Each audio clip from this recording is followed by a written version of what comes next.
Hello, everybody. Welcome back to Anime Church. Why are you talking during the beginning of this?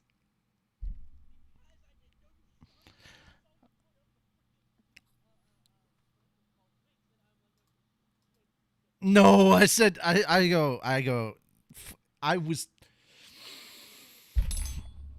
literally said, as you were walking out to drop stuff off, that I'm, like, starting it now.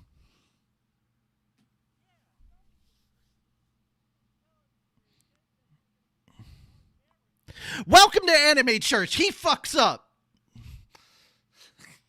No, fuck you. Anyhow, hi everybody. Welcome to Anime Church. Hi everybody. Welcome to Anime Church. I am Richie Roberts. I'm just me today. I'm not a minister of science and technology. I'm just me.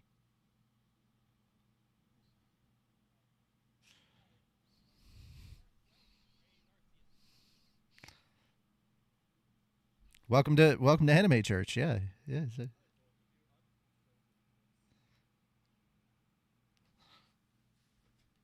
All I have in my house is water.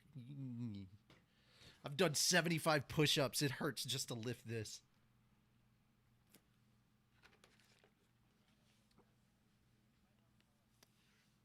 No, don't. That's not good for me. I'm not complaining. I'm stating facts. Like, I did 75 push-ups today. It actually hurts to lift a jug of water. Had nothing to do with alcohol.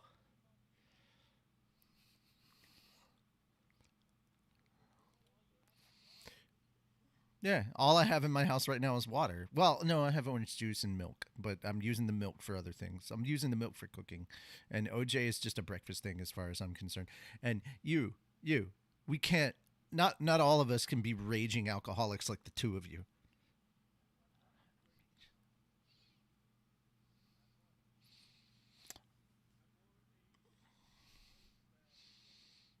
No. Raging alcoholic has nothing to do with how you behave once you're drunk. Raging alcoholic has more to do with the amount of alcohol that you consume on a daily basis. Every time I see you guys, you're drinking something.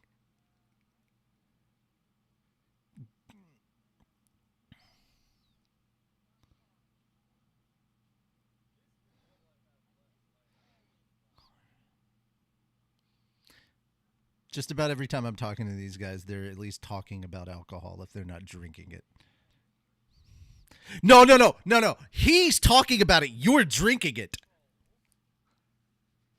The amount of times you've actually been drinking on these streams. Don't you dare.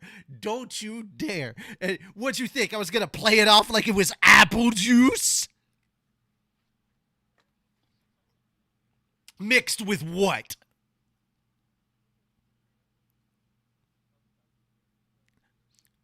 So on the rare occasions that he just drinks apple juice, it's because he's probably run out of the alcohol he'd like to mix with it.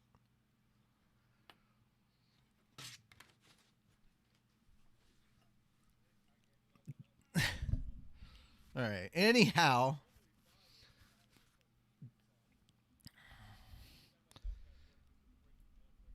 that is fucking disgusting. Like, oh my god. No, it is the amount of unnecessary shit that is in a juice box fruit drinks. Oh my god. No, don't. Why would you do that to yourself? Your audio's not being heard. God damn it. Fuck you.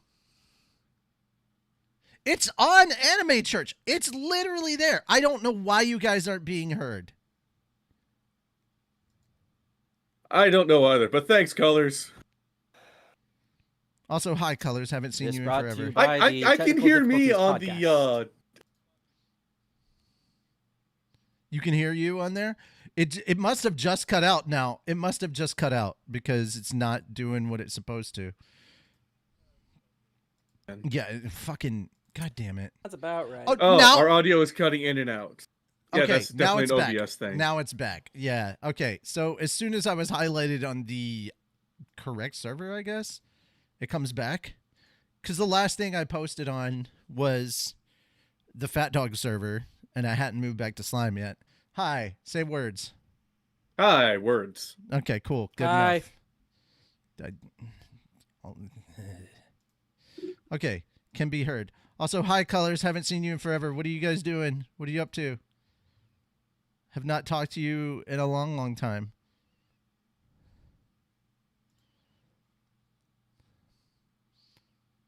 All right.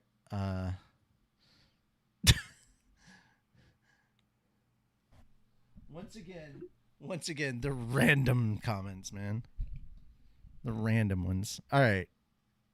Appreciate it. Yeah, we got a lot to talk about today. If you guys haven't seen, it was a marvelous time at D23.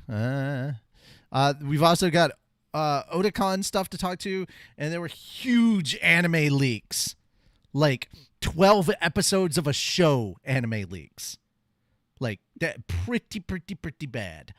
And I posted it in the description. There are 2 links that talk about the same thing, but they are it's essentially the same story, but there's bits of information that is not on one that is on another, and vice versa. So question about that when we get to that point, Richie. Am I taking one and you're taking the other, or is one of us doing both? No, you're doing both. Okay. Yeah.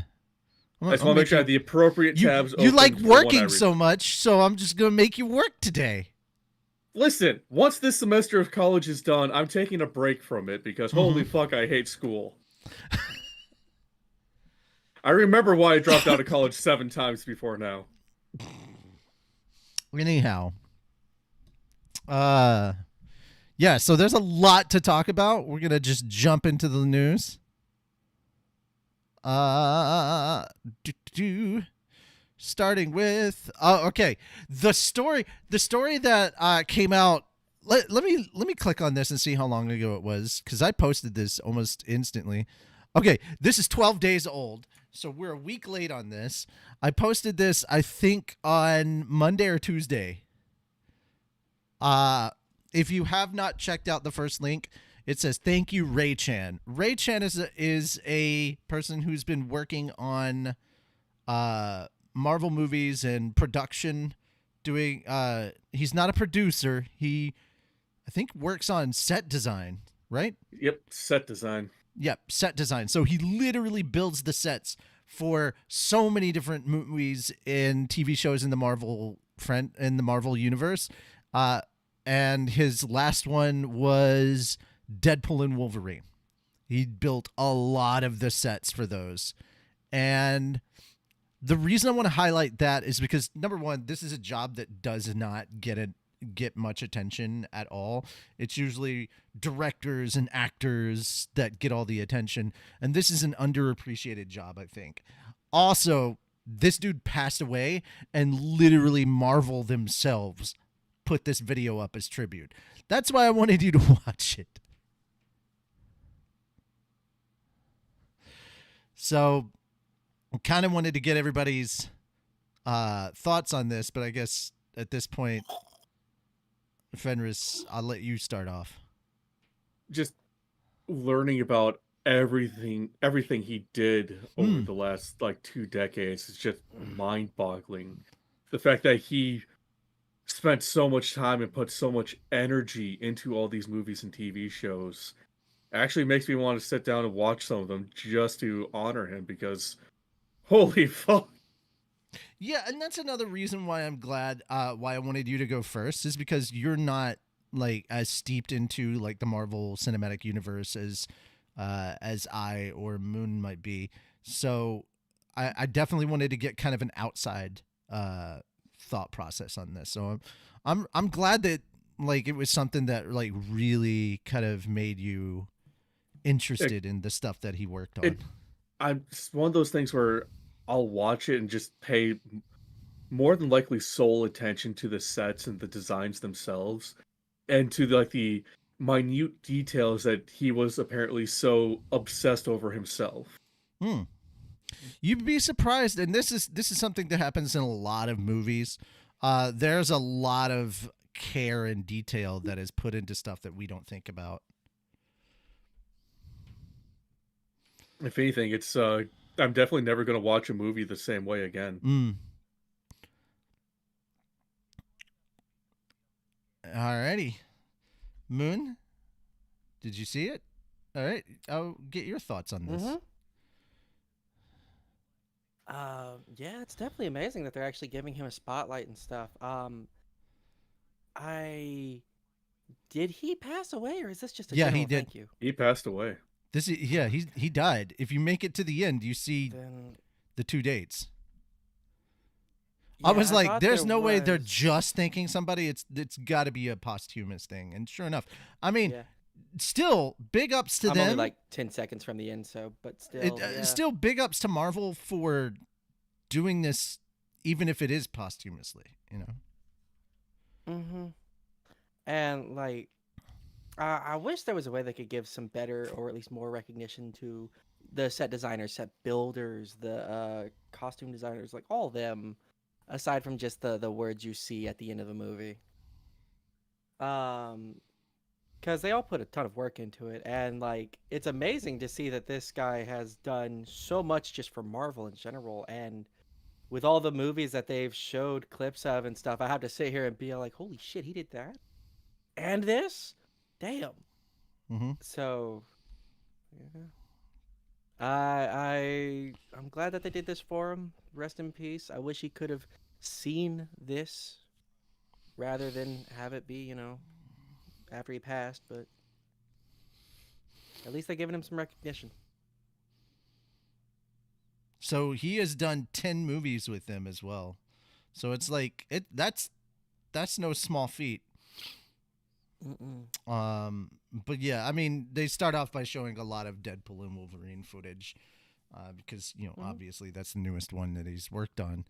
But yeah, he's worked on a lot of stuff, like a lot of stuff for Marvel. I'm sure you could IMDb and find out even more. But yeah, I felt this was appropriate for how to start things out. And now, Fenris, we move on to a story that I thought you might have a bit of an interest in. Yeah, Marvel's What If Season 3 to assemble Avengers' robot mecha Voltron style. Now, here's the thing I want to point out to you, because I know that you're not really aware of a lot of the stuff in the MCU. Now, I'm sure you've at least heard talk about how, Phase 4 and Phase 5 have just been not really hitting. The one thing that all Marvel fans can agree on is that Marvel's What If series has been phenomenal. Like, I also know Dracula owes Moon Knight money. Okay. That wasn't awesome. something that showed up in Moon Knight, but okay. No, I've seen the comic enough. Oh, okay, gotcha. No, so the What If stuff is the stuff that everybody universally praises and has really enjoyed.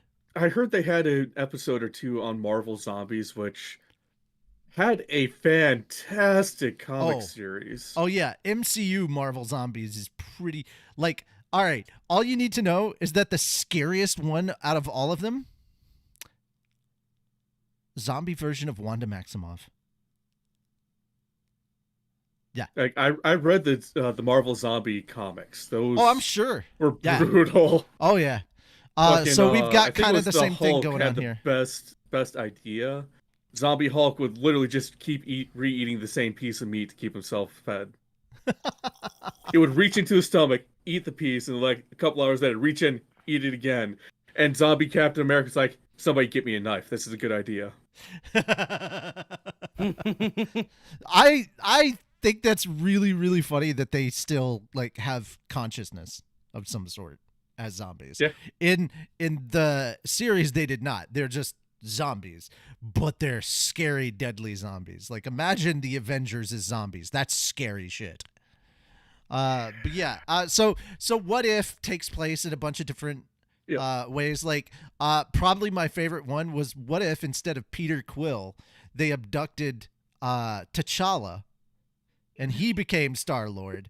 And it is genuinely the last performance of Chadwick Boseman as T'Challa, and it's so fucking good. Literally, T'Challa talked Thanos out of going after the Infinity Stones and snapping half the universe away. Just talked him out of it. I mean, to be fair, Chadwick Boseman could talk anybody out of anything or into anything that he wanted to. But it's just T'Challa's such a good character. I think you'll appreciate it. Also, one of the what ifs, if you go back all the way to Iron Man 1, what if Tony Stark was saved from the missile that put all the shrapnel in his heart by Killmonger? Yeah. Holy, it became like this whole thing. It's so there. So it's all starting on like, what if this, what if that, another one that's really good. What if the Tesseract landed in America during the period of time in which, before most of the European settlers had moved over, so it landed in native territory, and the natives kind of got a hold of the power. It was pretty interesting. It reminded me a little bit of the Predator film. Remember the Native Americans versus the Predator, and how good that was? Kind of, in a way, had some of those vibes. It's not even remotely the same, but it had a little bit of those vibes, and it very much is interesting. Yeah, that's all I'll say. But the What If series, goated. Really, really good. It's one of those things that when it comes out, it's usually universally praised. Sorry, I rambled for a bit. Please continue. The Marvel Animation sneak peek panel at the D23 event screened footage for the third and final season of Marvel's What If animation series on Saturday. The footage teased that at least one episode will feature 5 giant robot mecha that combine into an even bigger robot mecha. The footage showed a 2D limited animation sequence apparently inspired by the 1970s and 1980s English dubbed television anime with the title Go Avenger, Heroes of the Gamma War, in apparent reference to the Go, or the Japanese word for 5, Himitsu Sentai Go Ranger, the first series in the franchise eventually adapted into English as Mighty Morphin Power Rangers, and Hyakuju o Goleon, the anime series adapted into English as Voltron. This sequence shows how Iron Man created the team-up. The footage then shifts into modern-style 3D animation to introduce the pilots of the 5 robotic mecha: Captain America, Black Widow, Zhu Shang-Chi, Monica Rambeau, and Moon Knight. As the center robot mecha's pilot, Captain America commands the team to combine by uttering "Avengers Assemble." That, for some reason, does not surprise me. The footage finally showed the combined Avengers robot mecha fighting a horde of Mega Hulk monsters. The official Twitter account for the series had posted a Season 3 screenshot of 2 of the robotic mecha before they combined with the others on January 22nd. Marvel's Japanese collaborations include Toei's 1978-79 live-action Spider-Man series. Dude, that is a fucking trip of a series. I highly recommend watching it if anybody hasn't seen it yet. Which one? Fucking the 1978 to 1979 Japanese live-action Spider-Man series. Spider-Man gets a fucking Uzi. I may or may not have made reference to some Japanese Spider-Man stuff in our Spider Abridged, which should be coming out in just a few days. And then Kodansha's magazine Marvel Manga Award in 2017 and 2018. Kazuki Takashi's Secret Reverse and other one-shot manga in 2019. Sanshiro Kasama and Hikaru Usugi's Deadpool Samurai manga, which just got a season 2. Now Fuji's Marvel Meow series in 2021. Powered suit designs by Aichi Shimizu for the Tech On Adventures comic series in 2021. Take On. 3 Ultraman limited series in 2020 to 2022 with new Ultraman X Avengers comic, and in Ultraman Along Came a Spider-Man manga coming next week. And This is Marvel Comics, a manga tribute collection in 2023. Out of all this, I am, honestly, I really want to rewatch the live-action Spider-Man series. All that does is make me, all I can think of now is the fucking Deadpool Spider-Man daughter that like she got spliced together from parts of the DNA and she had like partial spider arms and stuff, and she literally went on a rampage just slaughtering fools left and right while singing Itsy Bitsy Spider. And Peter just named her Itsy Bitsy, so that's her name, Itsy Bitsy. Look her up. I swear to God, just brief descriptions of her will have you smiling. That's all you need to know. She's it's part Deadpool, part Spider-Man. The sass Spider-Man's between powers. the two. Spider-Man's powers plus a little bit of Deadpool's craziness. I mean, just the sass between the two being merged into one being. I'm sold. literally just a Spider Girl just doing her thing, killing heaps of bad guys while singing Itsy Bitsy Spider. That's all you really need to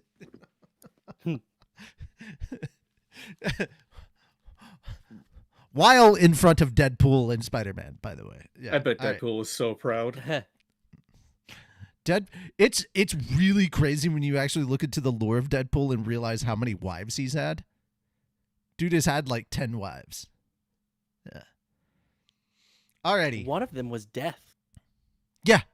The longest running one is Death. Well, he has a daughter with Also, Death. True. Yeah. That one I didn't know. Yeah.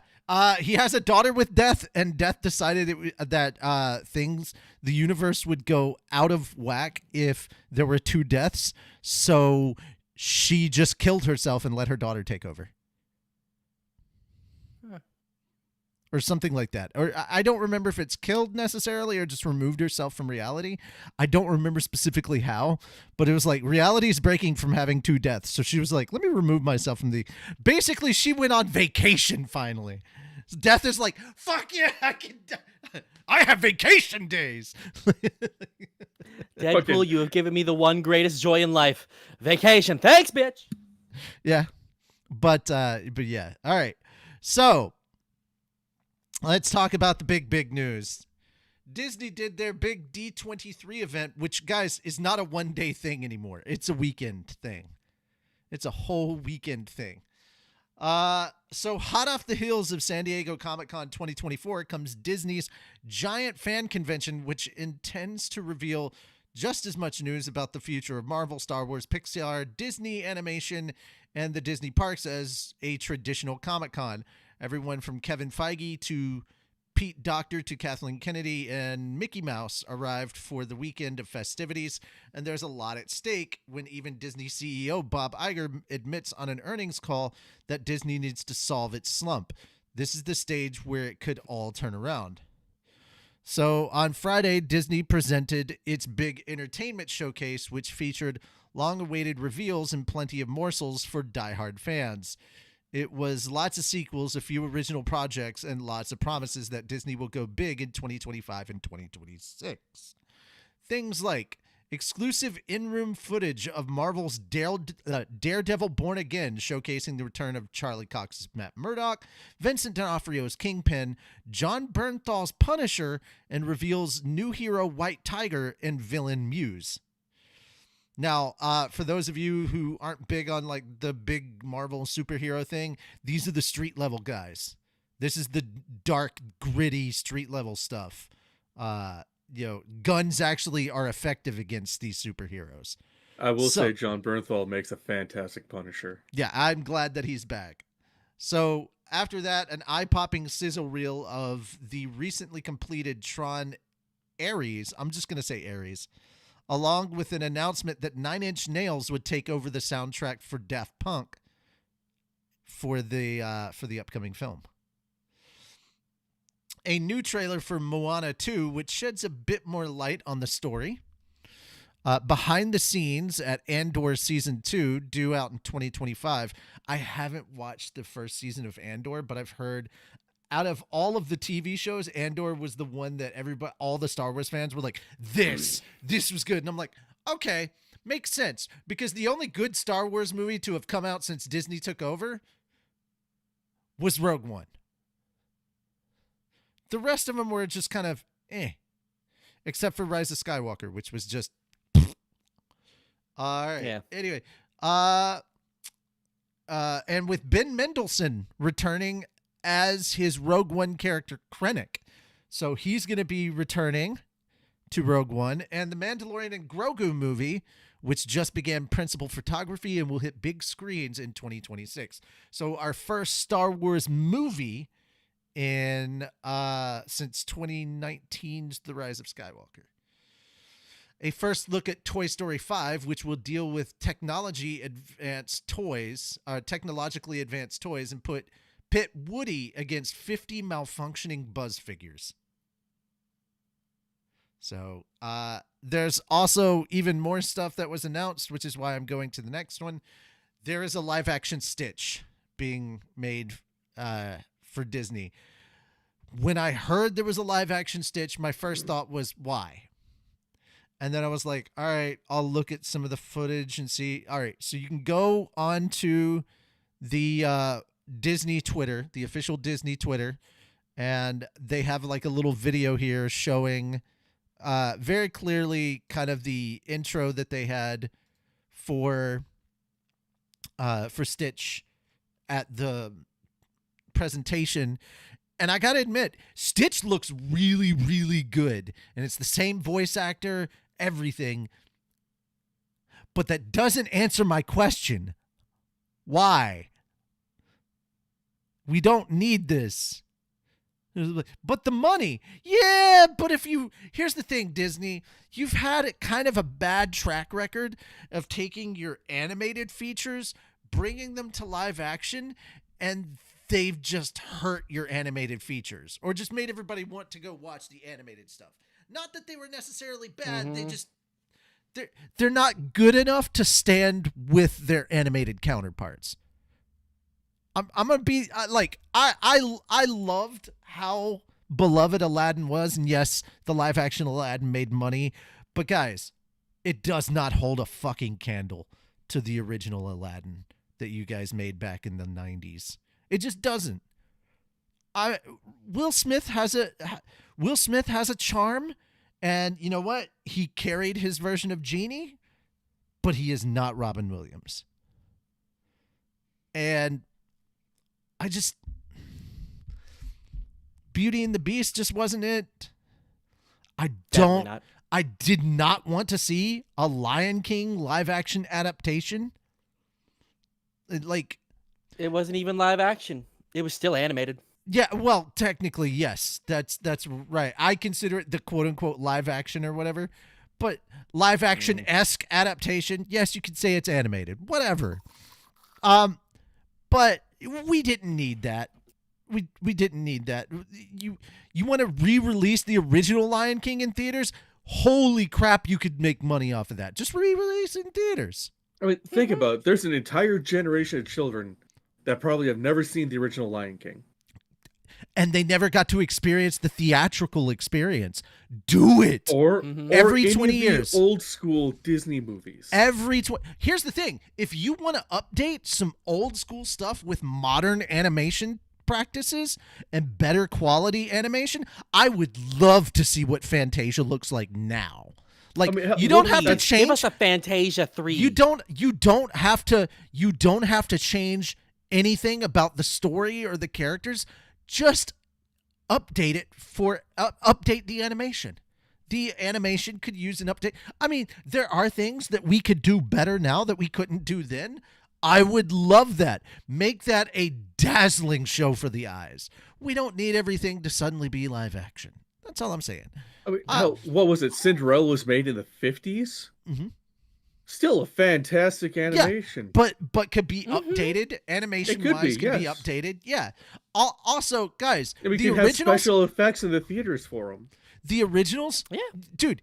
You re-release Lion King on its 25th anniversary. You just re-release Lion King in theaters. Not an updated. Oh, we took it and made them look realistic, because sometimes what works in animation doesn't work in realism. It just does not carry over. So, in fact, that's kind of why animation exists. It's almost like it's completely fiction and can do things that people can't do. But I am also so glad that Bob Iger is back in charge, because I remember Bob Chapek saying that animation is not the thing that people want, and it's just for kids. Bullshit. Yeah, that was what the old CEO Bob Chapek said. Iger is back on his animation game. He 'Cause- clearly I'm going to doesn't say this understand why now. the If anime they industry works. re-released Lion King into, like, the original Lion King into theaters, Yeah. I know at least 70 people who would go pay for tickets to go see it in theaters again. I will go tell see it you, in theaters. guys, Okay. I would like to also say to everybody really quickly that that to Bob Chapek, who believes that animation just isn't it anymore. Have you looked at the box office numbers for Inside Out 2? Shut the fuck up. All right, so here are the animation announcements. Moana 2, Zootopia 2. That's right, it's happening. My favorite part was like all the movies that they were showing. Like, you know how they had like the changed movie titles in Zootopia? So we've got one of them.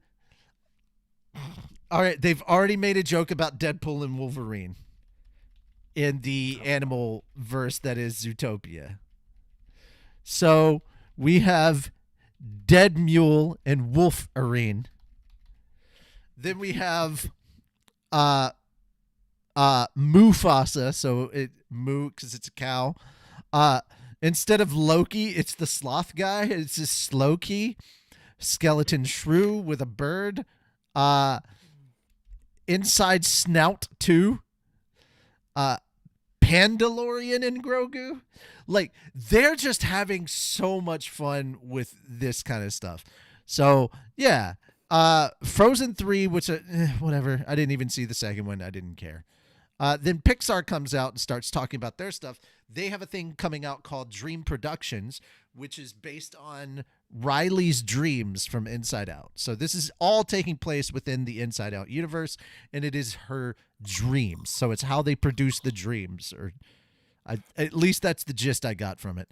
I don't know what Elio is. I just know that that's another Pixar thing that they're working on. Then there's Hoppers, Toy Story 5, and then just for funsies, they just dropped Incredibles 3 on everybody. They're like, oh yeah, we're working on Incredibles 3. And that's the thing I'm the most hyped about. Like, yeah, Toy Story 5. That's nice. Incredibles freaking 3. I love the Incredibles. 1 and 2 were so good. And so, yeah. We had to wait so long for 2, too. Right? I'm surprised that there was even an announcement for Incredibles 3 because I was like, aren't we supposed to wait 10 years? Like, isn't this the agreed upon time? I feel like we got lucky that we had the sequel to the first Incredibles, and that it's like 3. Okay, hold on. Alrighty. In order, I believe I did reply, so please confirm you saw it. Anyhow, so that being said, those were the big things at D23 that happened that we're sort of kind of talking about. We've still got more D23 stuff to talk about. We've got at least 2 trailers that dropped from D23. Did you guys see them? Yes. Okay. So Skeleton Crew, which honestly, that looks kind of good. And I'm hoping it does well because the last series they put out, man, that was rough. I'm not even going to talk about the Acolyte. We're just leaving it there. But this has kind of a Goonies vibe, you know? I'm here for it. We do have a question in chat asking what D23 is. Oh, it's a Disney Expo. It's like a big Disney. It used to be kind of a Disney investors conference, and then it just became something kind of public. And they just started calling it D23. I have no idea what the 23 in it means, but it's basically Disney Con. Is kind of probably the 23rd year. Of what? I'm guessing that's what the 23 stands for. It's the 23rd year it's been held. No. They called it D23 last year and the year before. It's always been D23. Oh, then no idea. Mm-hmm. See, that's what we mean. We're like, we don't know what it means. It's called D23, and that's what it is. Anyway, back to Back to Skeleton Crew. What did you guys think? Fenris, we'll start with you. It looks interesting, the fact that most of it was a bunch of children. Like I said, I definitely kind of caught like a Goonies vibe from it. I was because going of to the say, kids. it reminds me a lot of the Goonies. Yeah, and that's okay. That's okay. And hey, I'd be Like- perfectly happy with that if it did have Goonies vibe the entire Like- time, because that does was that a mean fantastic does that mean our show. Jedi Jude Law is our one-eyed Willie? Yes. When Hey, it you first started, I couldn't even guys! tell that it was a Disney I hate thing that up guy. until I saw the first Alien Kid, and I was like, "Why does that look familiar?" It's And then Star it just Wars, keeps my going, guy. and I'm like, "Okay." But yeah, I couldn't even tell it was a Star Wars thing when it started. But yeah, I think it'd be pretty cool having a Goonies but Star Wars. Yeah, I mean, there's a lot So- of stories to be told. I just hope that Yeah. I hope that they make this fun, because Yes. that's the number one Yes. thing you have to do with a kids show. It has to be fun. Absolutely. But the vibes from this trailer look really interesting. Mm-hmm. Like, seriously, the vibes that I got from this looked pretty dang good. And now we move on to Agatha All Along. I Yeah. don't necessarily know what to think of this, because I loved WandaVision. I thought WandaVision was really good, and Agatha in WandaVision was amazing. And I killed the really, puppy. yeah, exactly. That It was line, so- just, I killed the puppy. And then her like evil, wicked laugh. It's so good. So this is a Mhm. character. This is a character that starts kind of neutral and then is purposefully trying to be evil. Like, that much I know. But apparently our villain in this one is Aubrey Plaza, who I fucking love. I love Aubrey Plaza. I still think that my favorite commercial for her was it World of Warcraft? I think it was. She's like, my brother got me into my boyfriend got me into World of Warcraft, and then he said that I spent too much time on WoW and not enough with him. And I said, you were right. So I dumped his ass. God damn it. Damn. Yeah. Now I have more time to play WoW. Like, I remember those old ones. It was great. But yeah, thoughts on Agatha All Along? It seems interesting. I mean, I rewatched the trailer, and why is the witch from Wizard of Oz in there? That's Disney. what I was wanting to know. Also, I think that's a representation for her. Like, she's the wicked witch, and then one of the others is like supposed to be the good witch or whatever. So I don't know, Well, dude. so- This could be somebody's imagination that they just make come to life. Because She at least got the witches. little dog. Stop it. That's so not Well, nice. she couldn't get her little pretty, but you know. got the Oh dog, my so- fucking Christ. Stop it. Not Ralph Boner. You don't remember Ralph Boner? Not really. Quicksilver.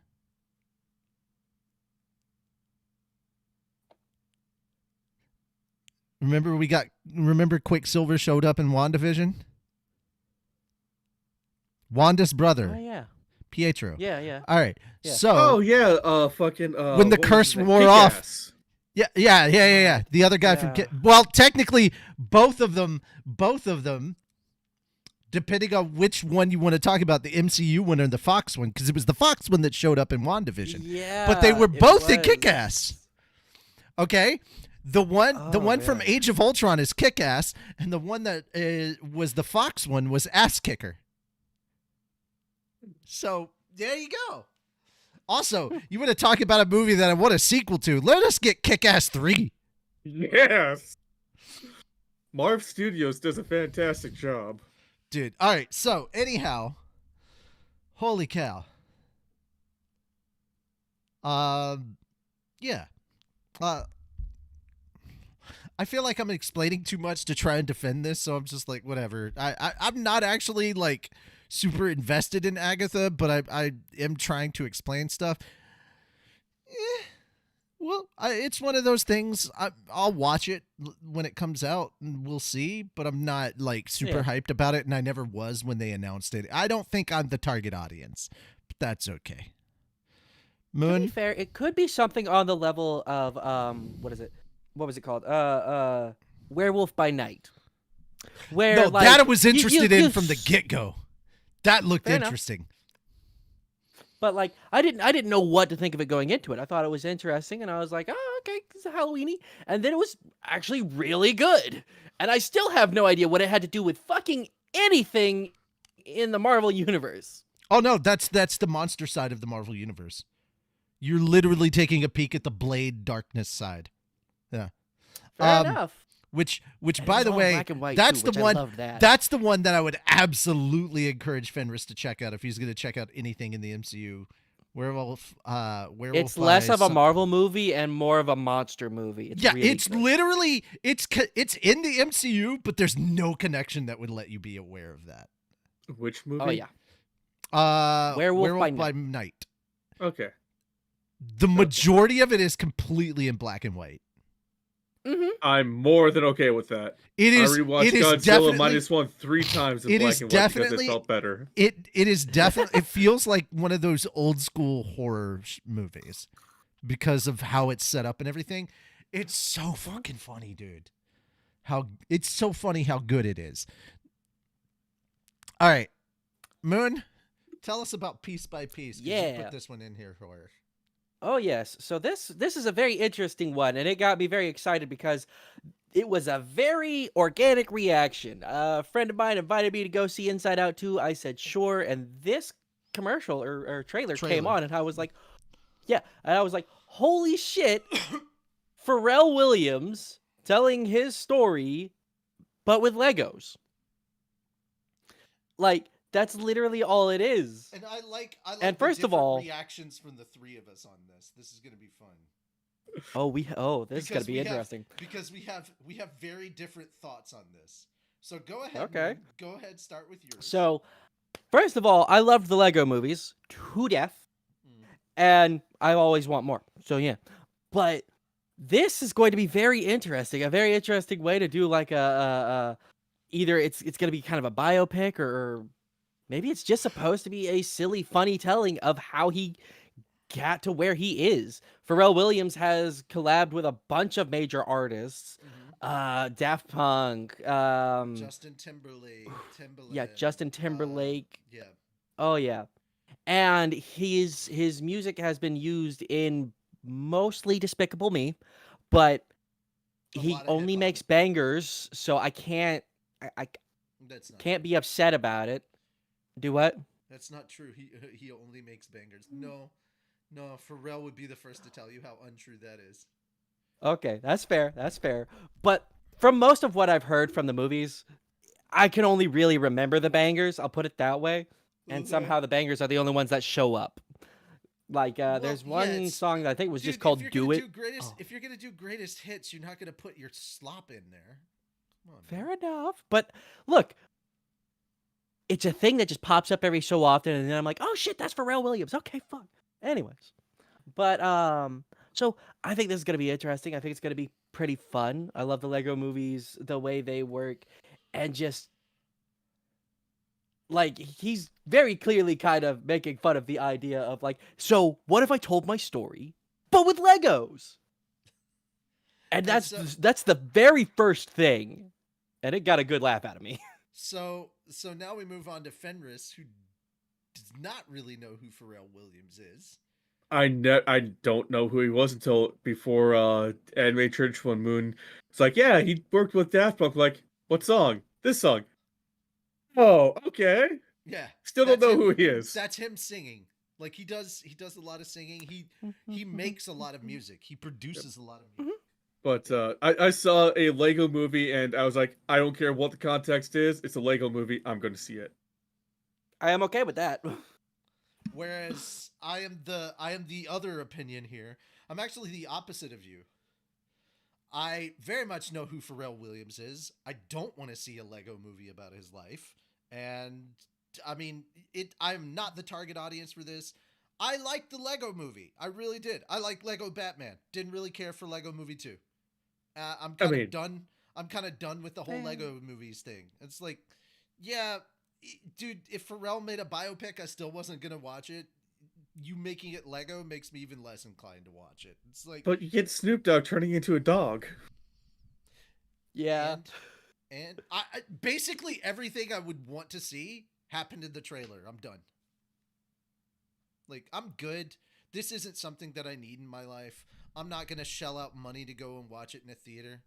It's just, no. No, I never said I'd watch it in a theater. I just want to watch it. Okay. No, I get that. I might catch it. I may catch it on a lazy Sunday afternoon streaming sometime. But this is not a theater watch for me. And again, I admit I am probably not the target demo. But I don't know a lot of children that are running around screaming about Pharrell either. No, they're more probably screaming about Minions or Despicable Me, which... No, well, I mean, dude, if you're gonna pick a singing sensation or like a musical sensation to do a Lego movie about, like, I get it. Pharrell has an interesting story and he's very connected in the industry. But if you're trying to put butts in seats, Pharrell's not the first choice. Honestly, we kind of already had one, and she didn't even need Legos. That was Taylor? Yeah. Taylor Swift? Yeah, with the Eras thing? Jesus Christ, the amount of money. I mean, that was annoying. I mean, to be fair, her fans are the ones that make it kind of annoying sometimes. I have nothing against Taylor. She's doing her thing. She's trying to live her life, and I actually agree with a lot of her statements about when things go a little too far. She's like, calm down. Everybody calm down. You know, she's just trying to live her life, and I understand. I appreciate that. Now, here's where we're probably going to switch things around, and I'm going to be the one that's salivating and hype, and everybody else is going to be like, yeah, whatever. So a new clip dropped for Arcane Season 2. Who here's seen Season 1 of Arcane? Yeah. Fenris, I'm going to go ahead and tell you right now, you need to watch Arcane. You need to fix that. You keep telling me this every time Arcane's brought up. Yeah, and I'm going to keep doing it until you finally I am fix telling that. you, as someone who hates playing League of Legends, you should Okay, watch Arcane. Moon. That statement implies there are people who enjoy playing League of Legends. Somehow there are. Yeah, we know. All I know is that everybody I speak to that plays League of Legends hates themselves for playing League of Legends, but is addicted to the game for some random reason. Well, Lennon actually likes playing League of Legends. I feel so sorry for her. Anyhow, so this is the characters of League of Legends with the light bits of story that were in the game that an animation studio took and just actually made fucking phenomenal. Like, I cannot not like everything. It's not an animation studio. It's literally Riot said, "Hey, you see these bits of lore? We're actually gonna do something cool with it." No. I don't know how or why. It's an animation studio. It's an animation studio in France that Riot is working with and gave permission. But no, a lot of the story stuff didn't specifically come from Riot. Riot had some lore info and gave them all the lore info and was like, all right. And they sat down, what stuff do we want to do? And they were like, well, let's do this first. And so they picked the nation of Zon and, Piltover and Zon.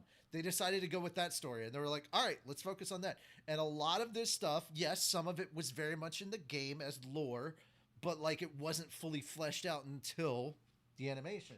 And the animation made this really interesting. But again, it's before the series this show, I could not have named that. The series popped off in so many different facets.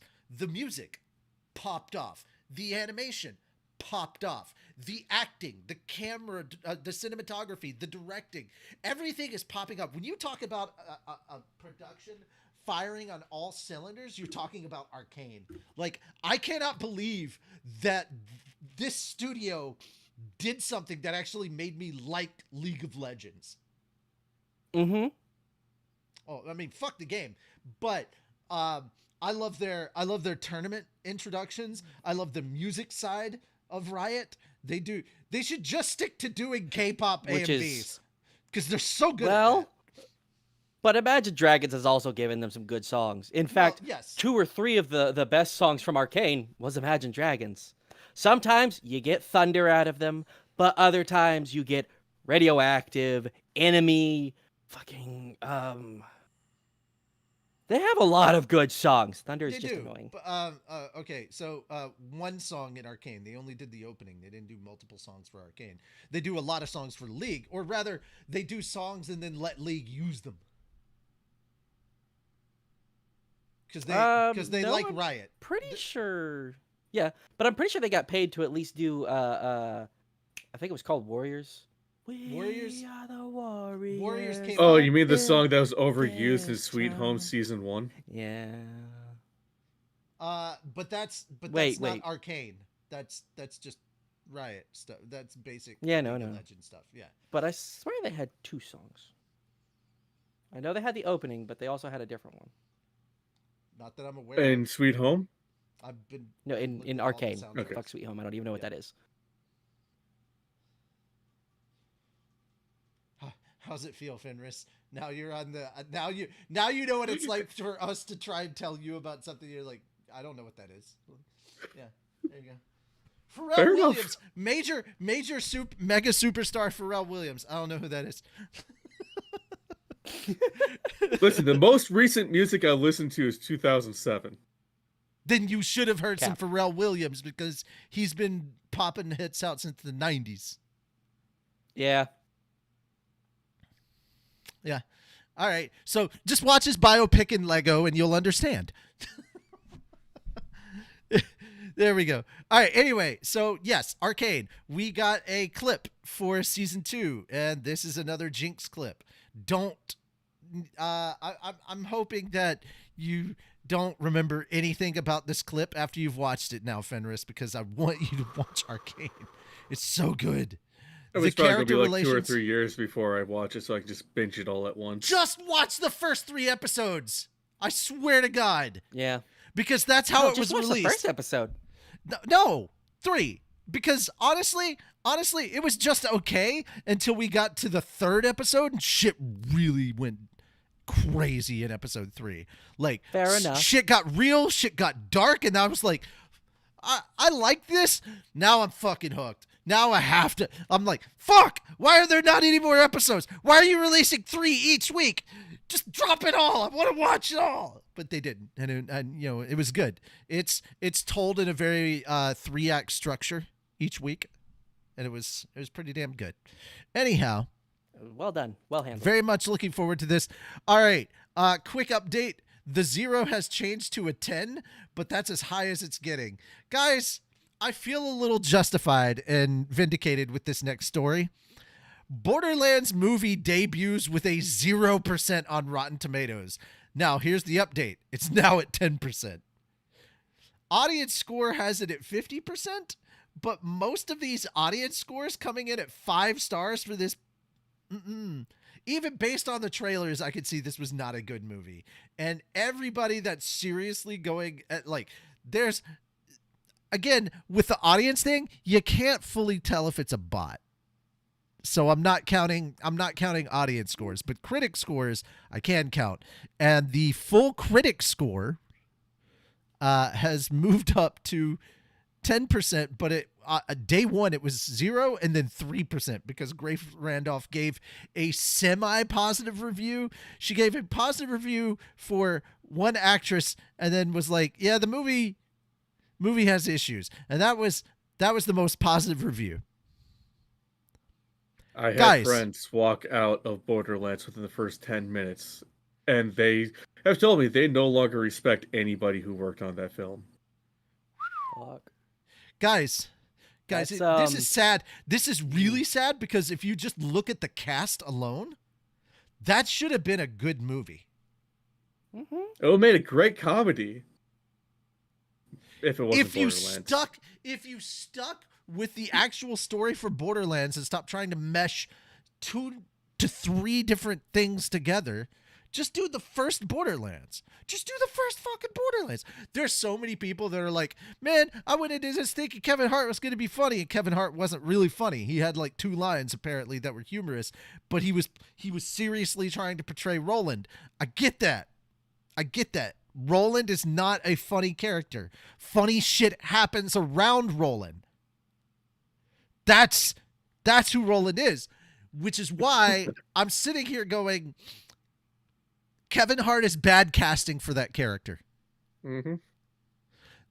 Keep in mind, I have no issues with the actors whatsoever. I like a lot of stuff that Kevin Hart does. I like a lot of stuff that Cate Blanchett does. From what I've heard, Cate Blanchett was one of the few good things about the movie. But she is not young enough to be playing Lilith. She's just not. Also, Ariana Greenblatt, I loved her in other stuff. Too old to be playing Tiny Tina. Also, what the fuck is Tiny Tina doing in the first Borderlands movie? That is Borderlands 2 what is the fucking content? Psycho doing in the first Borderlands movie? That's the other thing. If we're adding stuff to from Borderlands 2 in it, why are we putting Krieg in here when we have characters like Maya and Zero? And oh my god, if we're gonna go with the other DLC character, my god, can we get Jeremy's Necromancer or Technomancer? Technomancer in? No, I would love to Necromancer. see the Technomancer. Necromancer. Yeah. Anyway, Because it's- I've been playing her. The She's Technomancer is great. amazing. yeah. Yes. Dude, I'm like, there's so many characters that could be in there. I swear to God, I don't even know if Torg even made an appearance. Marcus is apparently like kind of in the background, and I'm like, like there's so much. I know that Moxie shows up in there somewhere, but god damn it, people. Yeah, Moxie shows up. Yeah, Moxie shows up. Dude, if they didn't show Moxie in Borderlands, that's the end. She showed up in a trailer. I know that. Anyhow, guys, this is just not it. This is going backwards. We finally had good video game adaptations coming out, and then we go back to this early 2000s bullshit. Did you Yeah, read on some the of the thing- reviews that Yes! the article has? I would like Yes! to read. I would like to read this specific one. Go for Please. it. It's impressive how Roth can elicit the poor quality of 2000's video game adaptation energy, yet somehow forget the discernible sense of fun or style that made even those terrible movies stand out.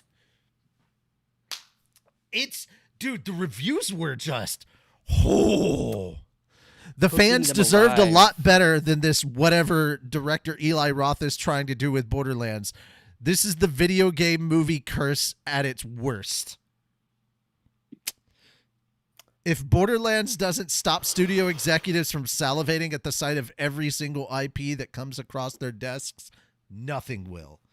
Also, guys, remember, this has been something that they've been trying to get started for 10 years. It's been a decade that they've been trying to put this movie out. So they've had a decade to work on this, and they give you this piece of shit.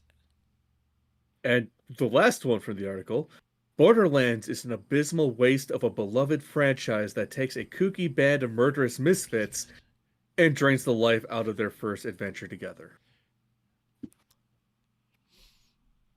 Like, Guys, how do you mess up a movie that bad? I mean, you don't respect the source material. That's just how. I mean, I could tell from the first trailer they didn't respect the source material. No. Like, I first heard it was coming out. I was excited because I was a Borderlands fan. I saw the first trailer, I'm like, nope, not wasting my money. And now, here's the thing. I got into an argument with a big Borderlands fan. They're like, I'm going to go watch it. I'm going to go support it. I love Borderlands. I'm like, you're not going to like this movie. It's like, you can't judge it based on a trailer. I'm like, yes, you can. Yep. So I feel Spider a little Phantom, you are correct. Much worse than the live action Avatar. There was at least some good effects happening in live action Avatar that could draw people in. What are you talking about? The big blue people were fantastic. It was so good they made Oh, a sequel. shit. I still haven't seen The Shape of Water or Way of Water. I haven't Neither either. have I. I don't want to. I don't care. It's It's been, what, 10 years between the two? Here's the thing, right? It made crap loads of money. James Cameron has made 3 out of the 5 top grossing films of all time. I've seen 2 of them. I saw Avatar and I saw Titanic. And funny enough, around the time that I saw Titanic, I was wearing a shirt with steel-looking letters and rivets on it that said "The boat sank. Get over it." Oh shit. Somebody came up to me all mad, and I'm like, dude, I had relatives on that ship. Shut the fuck up. It's not a goddamn romance story. It's a fucking tragedy. Anyway. Deadpool 1 was more of a romance movie than Titanic. Damn. Still a better love story than Twilight, though. So. It's okay, Oh, guys. yes. My heart will go on. Anyhow. Yeah, I was gonna say I don't want to hear that from the guy that I recently just put a video up on Instagram of him doing the Titanic pose with another Christ. Oh, that was great. Jesus fucking Christ, Moon. Anyway, that was hilarious. Yeah, I put a bunch of stuff up on our Instagram. By the way, quick plug for our Instagram down in the description. You will find the link to our Instagram. Please go check that out. We're putting up clips and stuff from all different shows. Anyhow, moving on. We gotta get through this. Guys, I want to tell you right now, we've just entered the gaming block. We have 1, 2, 3 stories in our gaming block, and then the anime block is 1, 2, 3, 4, 5, 6, 7, 8, 9, 10. But 2 of which are deal with the same topic. So we've got 9 stories, and then we have to do our review of Tower of God and Oshi No Ko. Yep. Mm-hmm. Which both were really good, and I'm so glad for that. All right, so here's what's gonna happen. Fenris, I'm gonna just let you tell yours first. Just get yours out of the way, so you can go and finish up Tower of God. So this story I have a personal vested interest in because I know most of the people who work here, and I worked with them for 10 years. Game Informer staff tweets one last goodbye after all their work was deleted, then GameStop nukes the account from orbit. Last week, GameStop abruptly shut down its long-running game magazine, Game Informer. The staff was blindsided by the news when they got to work on Friday morning. All 13 employees were laid off on the spot, and the next magazine issue, which was nearly complete, will not be finished. GameStop announced the shutdown on the official Game Informer Twitter account with a goodbye statement thanking readers for being a part of its epic quest. Game Informer staff suggested they had nothing to do with the brief, cringy statements that read like ChatGPT output.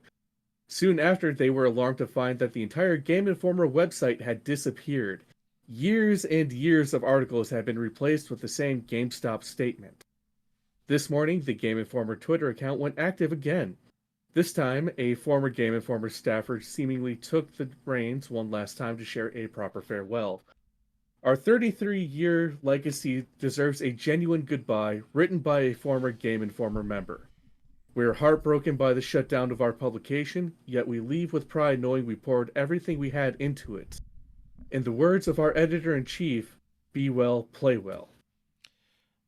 Okay. Attached to the post were images of the Game Informer mastheads as of the magazine's closure, a lean staff of 13 helming what was once one of the most popular publications in the U.S.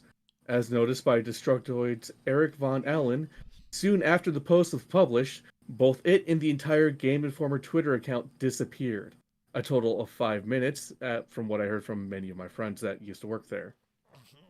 It seems GameStop didn't appreciate Game Informer wanting to go out on its own terms. And from what I have noted, from what I have also been told by most of my friends who work there, they found out through from my sources. They found out through Twitter. Yep. All right, so I have 3 evil thoughts based on this information. Number one. Fuck GameStop. Number 2, I mean, honestly, I don't go to GameStop to buy video game merchandise. I go there to buy pop figures or plushies. That's the whole purpose of going to GameStop anymore. And the sad fact is, Moon, they now have a 10-inch Arceus pop. Sorry, 18-inch Arceus pop. 18-inch Arceus pop figure. Yeah. I gotta find it. Second one, my second evil thought. Game Informer was still going on? thought Game Informer ended like 5-10 years ago. The with the advent of like YouTube being around after 5-6 plus years. That's just, look, it's hard to hear, but it's kind of what everybody generally was thinking. They were like, wait, that's still around? And considering there were only 13 employees left, that was kind of that kind of leads a bit of credence to that. And then the last one, up until you started talking about your sources that were there and how that, I was like, oh, well, Game Informer's gone. Who the fuck cares? Like, I will not shed a fucking tear when GameStop is gone either. It sucks that people are losing their job, but unfortunately the internet and how things are shared online kind of made things like gaming, what is it called? Like gaming books or, I don't walkthroughs. Yeah, walkthroughs and such like that. You can do that on YouTube now, and it kind of made those the previous form of marketing for walkthroughs kind of irrelevant. And I don't know what kind of stories they were publishing, and the games media has not been getting has not exactly had the best run over the last couple of years, especially because you start to see that it's less it seems to be less focused on games geared towards consumers, and tends to be more editorial based or opinion editorial based. And of course, if you disagree with the people that wrote it, you'll get a shitstorm of people coming at you online, and it or called a bunch of different names because you didn't agree with the article, even though you may not even have the views that you're being accused of having at all. It's just, we recognize a puff piece when we see it. So just generally the games industry, the games journalism industry has been hurting from these things, and that did not help Game Informer at all, I'm sure. So yeah, also just being in league with GameStop or being run by GameStop, this was inevitable. This was unfortunately much like ThinkGeek. Yeah. Like, yes, guys, at this point in time, the meme is over. Fuck GameStop. Don't ever save their stock again. The only reason Game Informer, from my understanding, stuck around this long is because it was an integral part of the Power Up Rewards membership. If you signed up for the year membership, you got a year of Game Informer with it. Here's the funny story. Fenris, do you know what I'm doing tomorrow? Going to Slave Stop? And canceling my Plus membership. I forgot I had it. My Power Up stuff. I'm getting. Do you have it set up to auto renew? I have no idea. Because if you have it active right now, there's no way to cancel it unless you stop auto renew. So I have to stop my auto renew and then cancel it.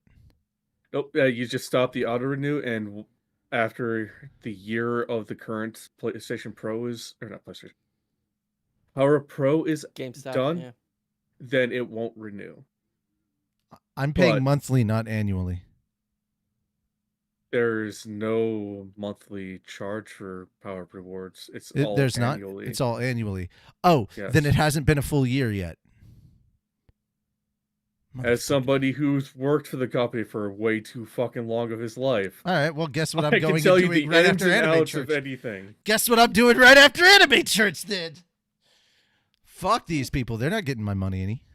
I just forgot that I still had that. I did it, I think, November or December. So last year. Did you do it in store or online? In store. Do you remember they asked you to sign for auto renew in store? That was a thing for a while. I don't know. I don't know.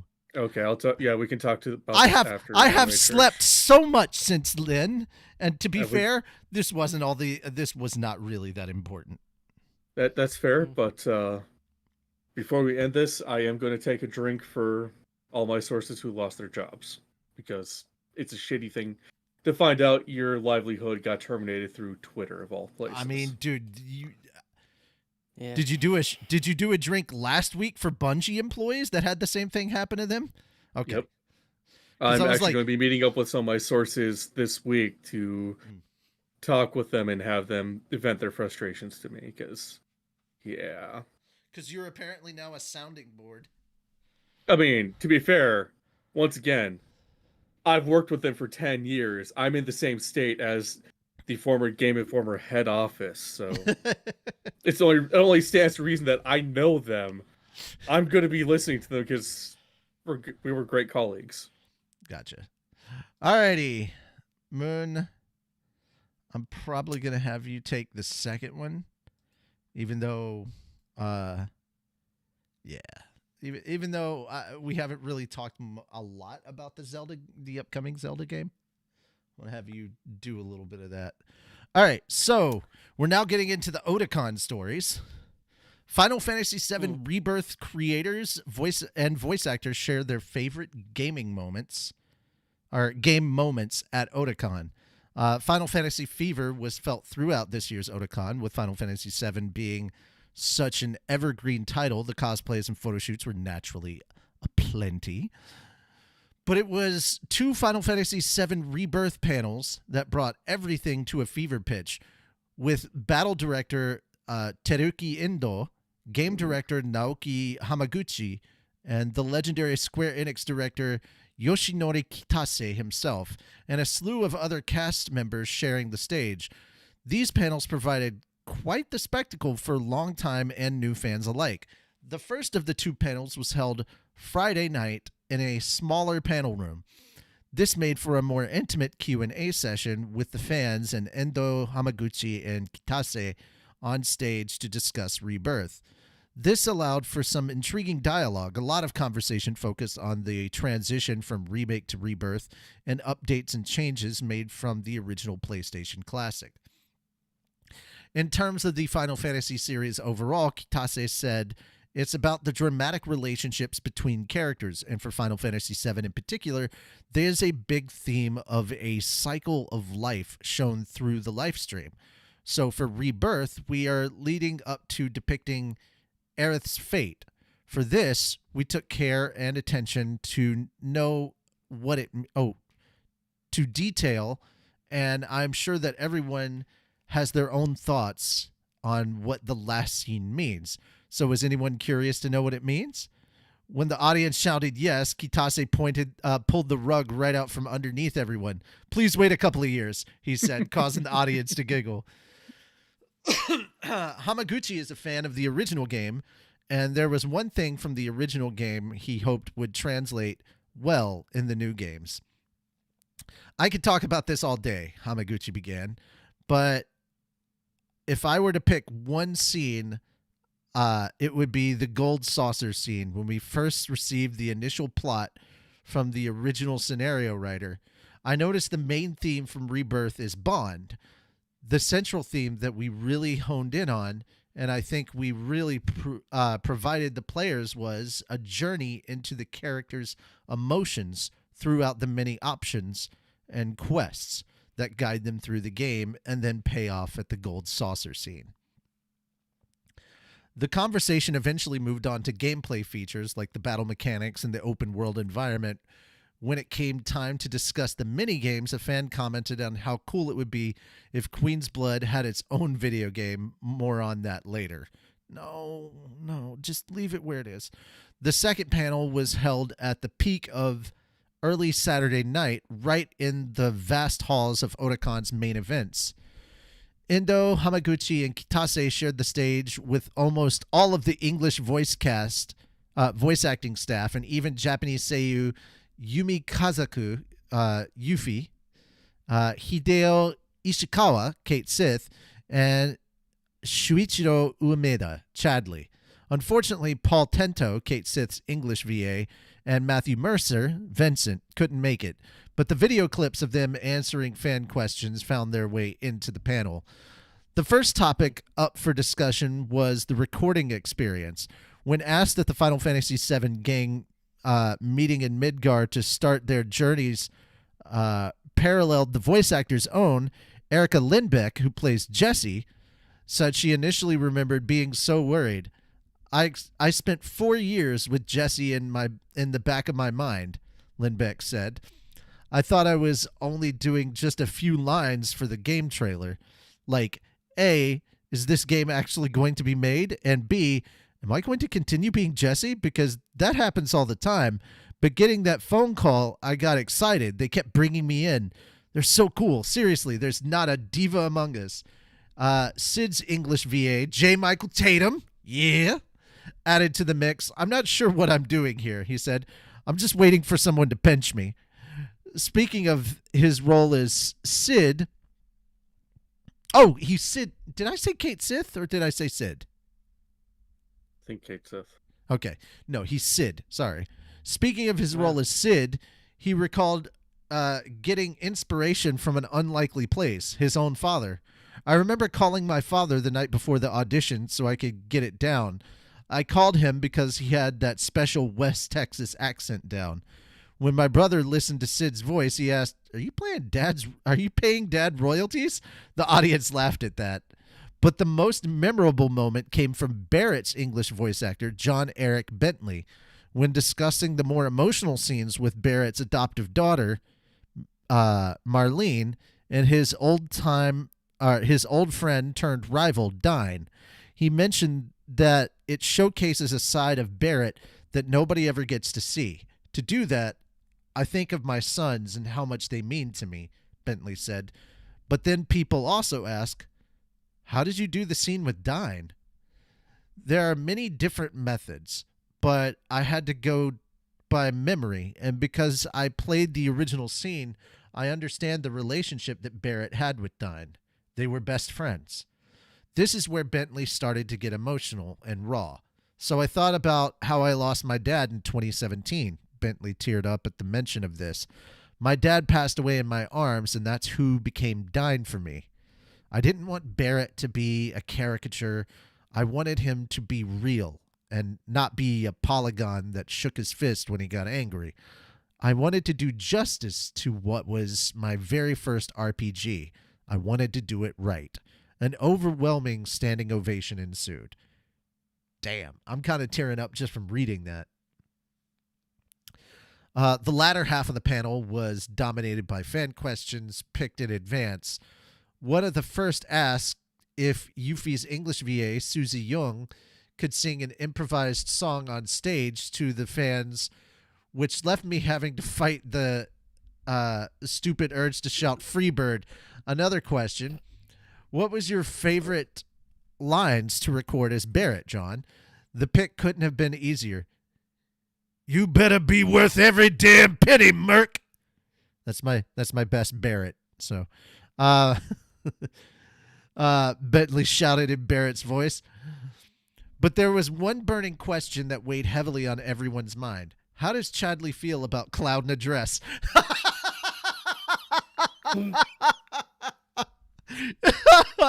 After rousing a chuckle from Shichiro Uemeda, he responded, I bet he thought Cloud was so beautiful. He was like, don't stare at me like that. Dude, literally my favorite moment from Final Fantasy VII Remake was the first time Tifa realizes that the person in the dress that she's talking to is Cloud. She's like, wait, Cloud? Is that you? Oh my God, that hair, that dress, those nails. I know, nailed it. Yes, moving on. God, just how quickly Cloud is like, fucking move on. I'm not okay with this. It's just, yes, I know, nailed it. Moving on. I'm like, that is so good. That is so good. Oh, I actually haven't reached that part yet. I'm about to get to that part. I can't wait. I can't wait for this game to get on PC. I want to stream this game on PC, and I need other people there with me when I'm doing it, because this game is a slog at certain times, my dude. It is. It is, but Accurate. It's so fucking good. It's so goddamn I still need good. to finish Rebirth. I haven't finished it. I know you're further than me. I did the equivalent of throwing my controller at the TV and going, fuck this game, because I'm trying to do everything. I'm trying to do everything in the game. And so I finally got to the part where I've got all the little pieces. You know how you gotta fight, or you've got to do like these side questy things to get like these little relics or whatever that are like pieces of armor in Yep. Yeah. Rebirth. The proto relics. Yeah, proto relics. I have all of them. An island appears. I go to the island, and now I have to fight all my goddamn summons. It's not just fighting my summons. I have to fight 2 summons at once. So literally, Titan and Bahamut at the same fucking time. Are you kidding me? And they are crazy powerful. I have not gotten to that point. I am so mad. Also, Brandon Can't even get past the first fight between those two, so Brandon says, I do a feel your Barrett rage, roll. just in a different way. Do a Barrett roll? Fuck you. I love that. That's great. I think they were on cloud 9. Yeah, probably. But I will say, as frustrating as that is, I both love and hate the piano, like mini game, because I like the songs, but I'm not very rhythmically coordinated with like how they have it set up for the control. I'm not good at that shit. It's like, you need to see this one and know when to do these at the right time. And I can't. My brain just don't work that way. I gotta hand the controller over to somebody else for that. You know what this reminds me of? This reminds me of the time that I played Final Fantasy VII remake with my brother, which, by the way, guys, that will be a thing that is happening.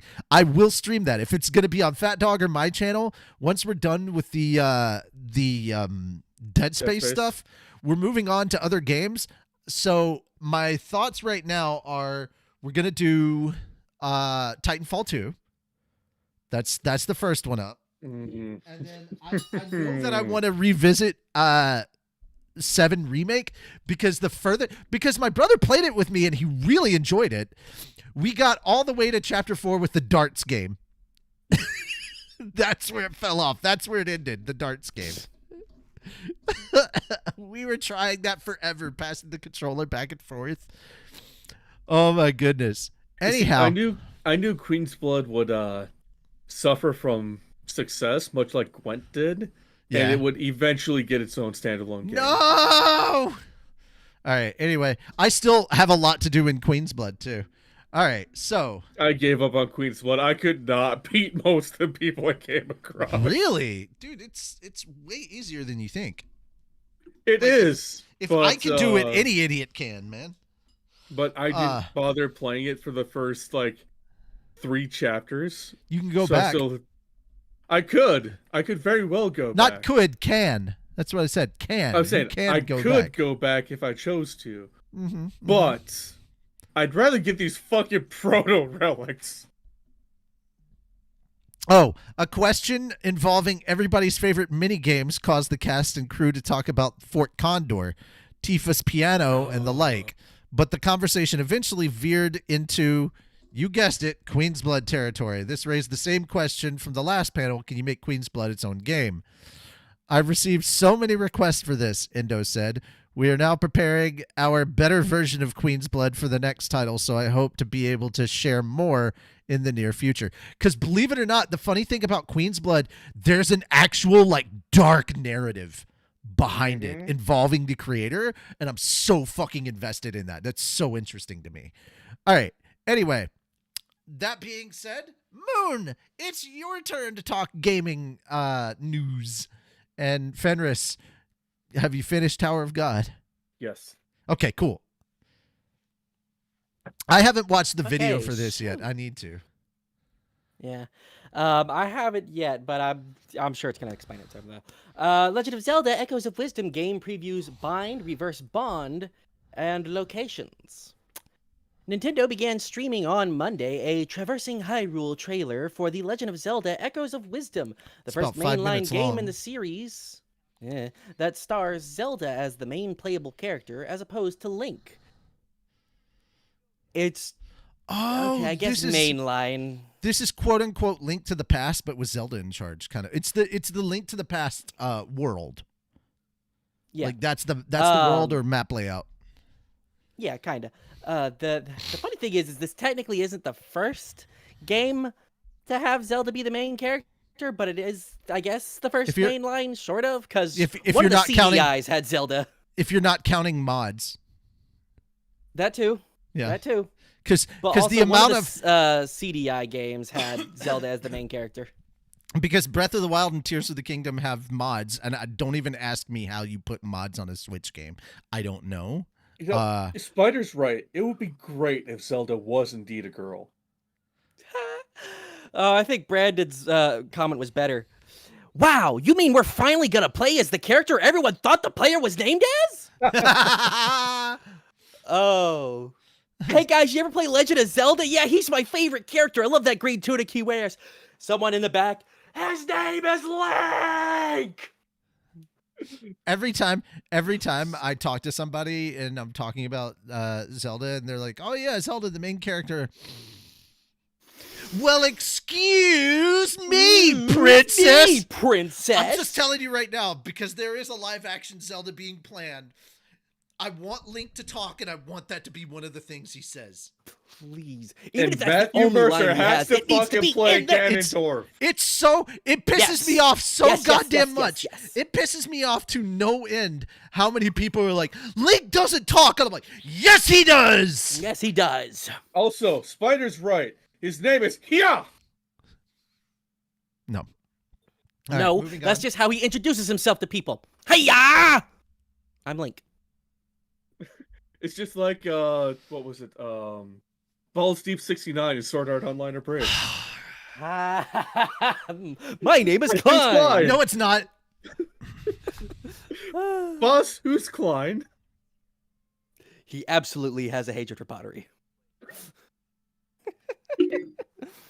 Oh, okay. Woo. Okay. Jaboy The video Waters. For a previews. second, I thought he said Jaboy Waters. Wait, Jaboy Waters? It's Jaboy Kong Ming. Okay. The video previews the bind and reverse bond abilities as well as smoothies and travel waypoints. It also highlights locations such as Gerudo Desert, Jabul Waters, Elden Volcano, and Faron Wetlands. Dude, I swear to God, I swear to God, this Zora that she's talking to looked almost exactly like Sonic the Hedgehog, and I'm like, why is Sonic in a Zelda game? Oh, fun fact about hedgehogs for you. They no, shit when they run. I don't need to know any of these things. Sonic my just dude. does it too fast. That just reminds me of a whole Game Grumps bit. No one will ever know.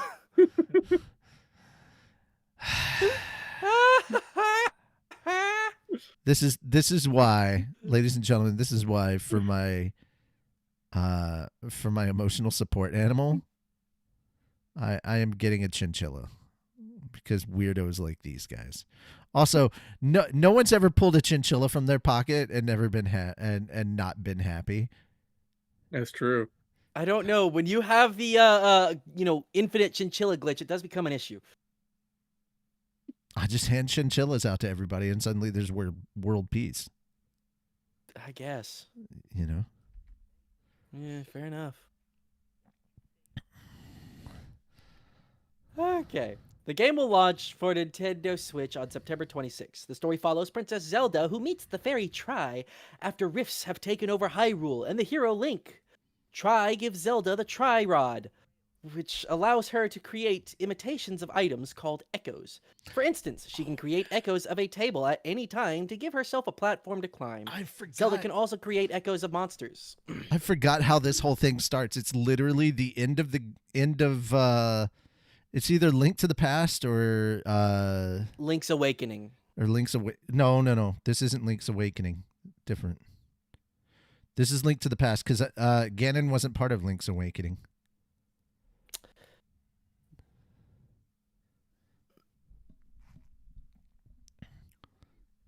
Well, the top-down game features an art style similar to the remake of The Legend of Zelda: Link's Awakening. The Legend of Zelda: Link's Awakening remake game shipped for Switch in September 2019. A blah, blah, blah. remake game? Yeah, Dude, you didn't this know they looks did that? this looks insanely like. Isn't Link's Awakening the one that takes place on an island? It is.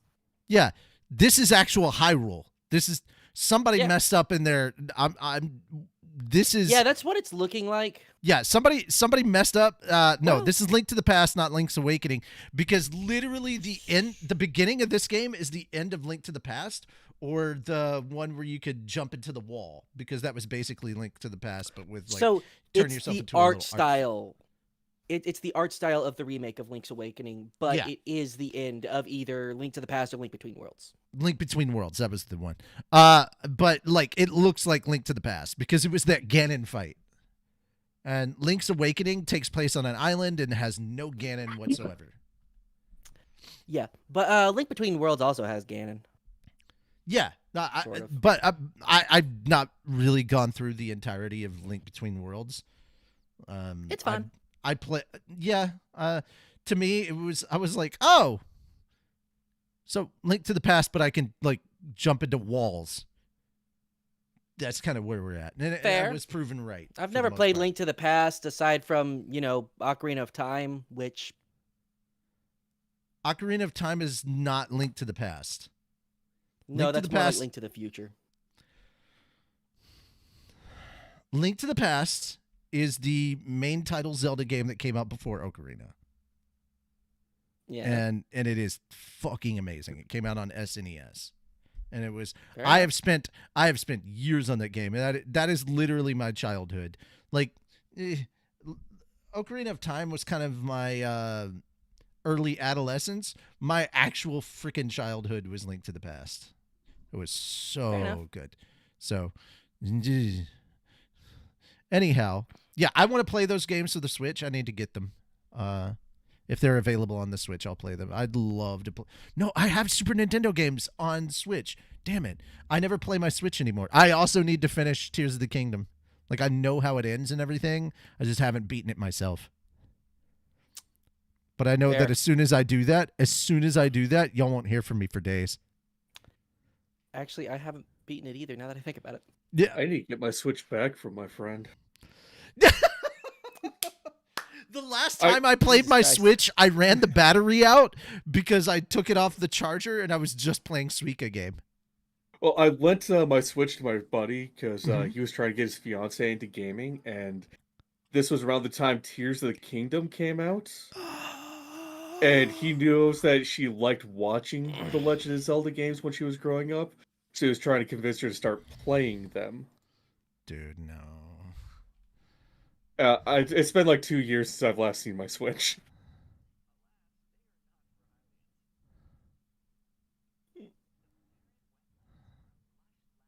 Anyway, so that's basically it. It's looking good. I'm Yeah, I'd be I'm very interested watching in playing this game. I'm watching the trailer for it and it looks pretty interesting. Mhm. They're taking I really gotta run to the restroom, otherwise I'm gonna taking- explode. they're taking elements from Link to the Past and other Zelda titles and kind of merging them all together. So yeah, it looks neat. I'm enjoying it so far. I'll have to check out the full trailer.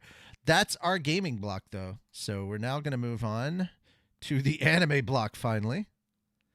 All right, so we've got a bunch more stuff coming up from Otakon. I told you guys it was gonna be a big show today. Mm-hmm. Yeah, it's almost we're 10 minutes till 4 and we just now got to the anime block. All right.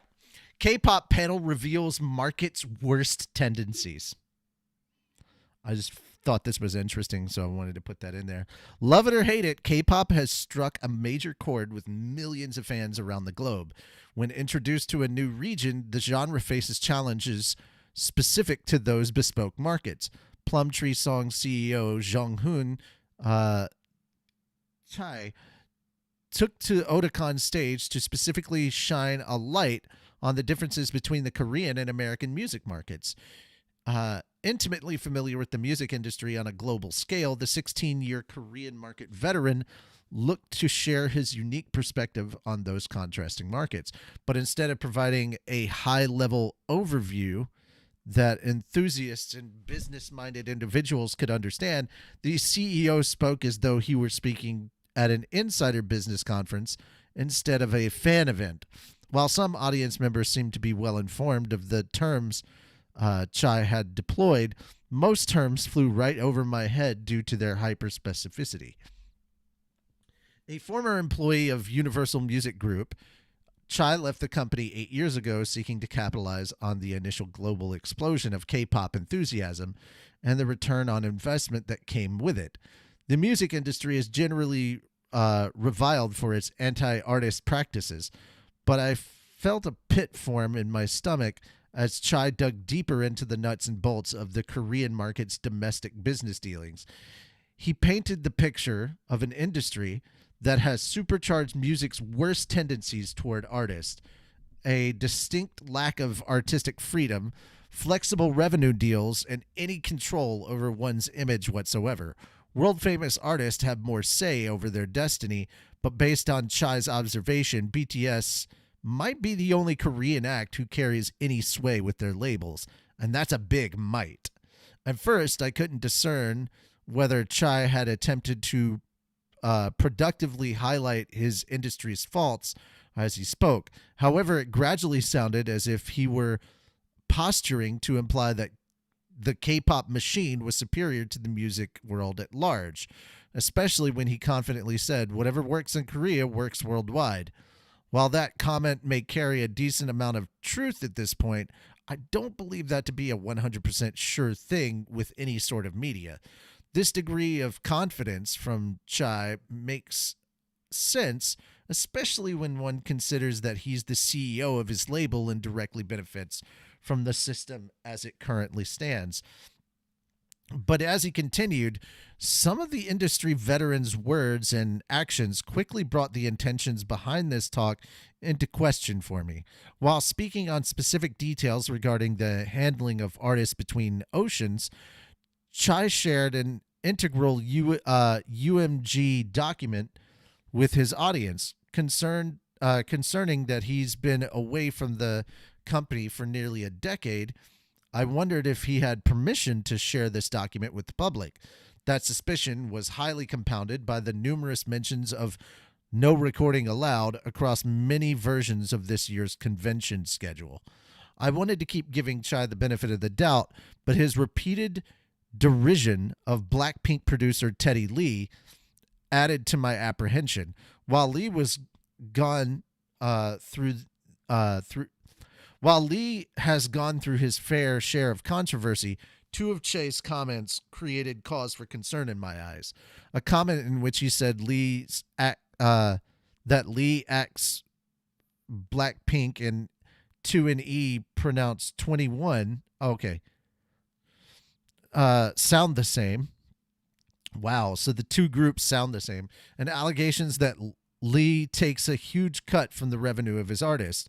The first statement came as vindictive, especially when K-pop has often been criticized for sounding the same across the board.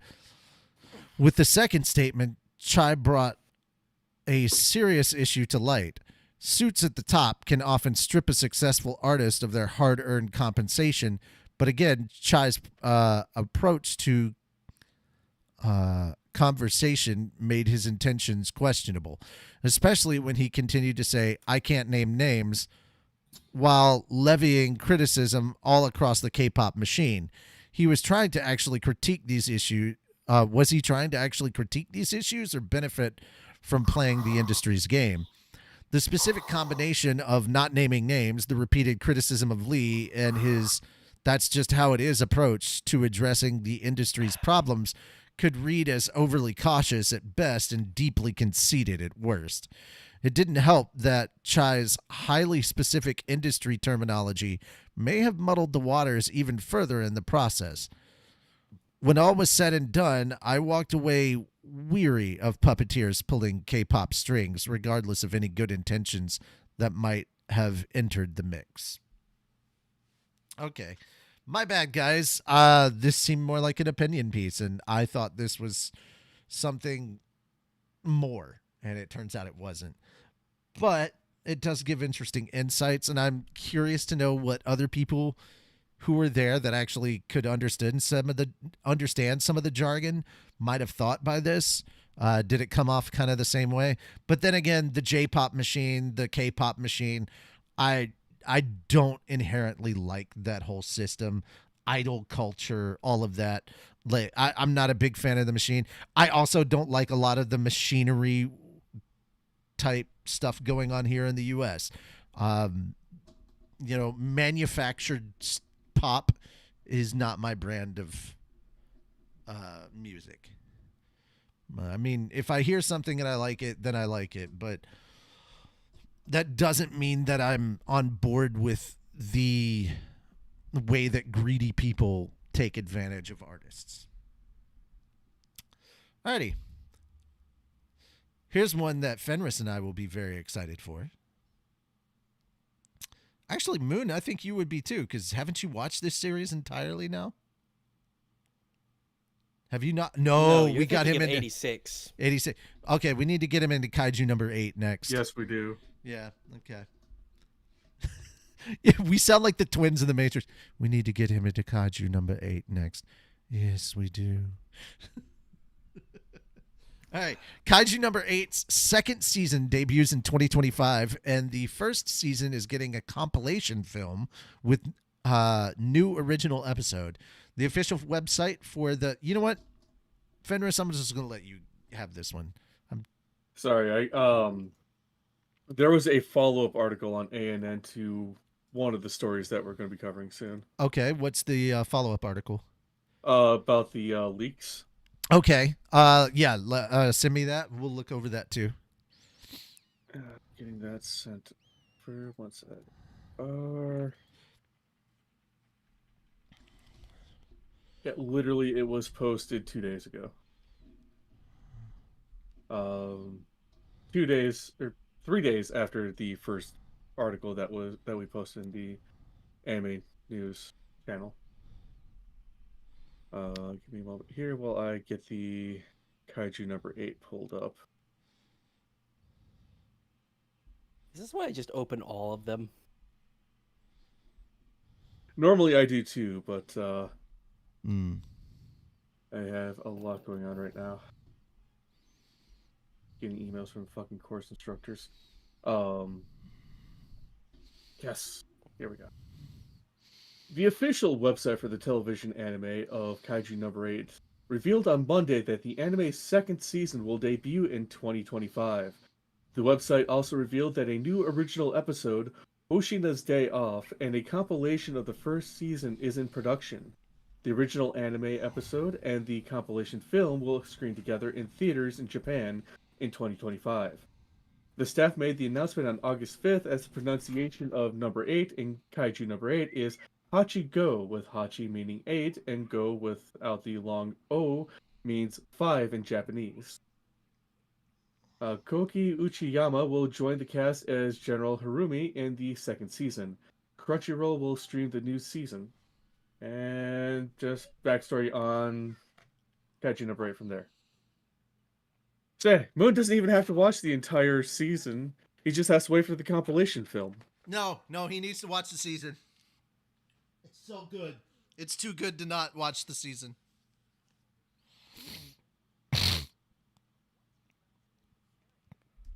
All right.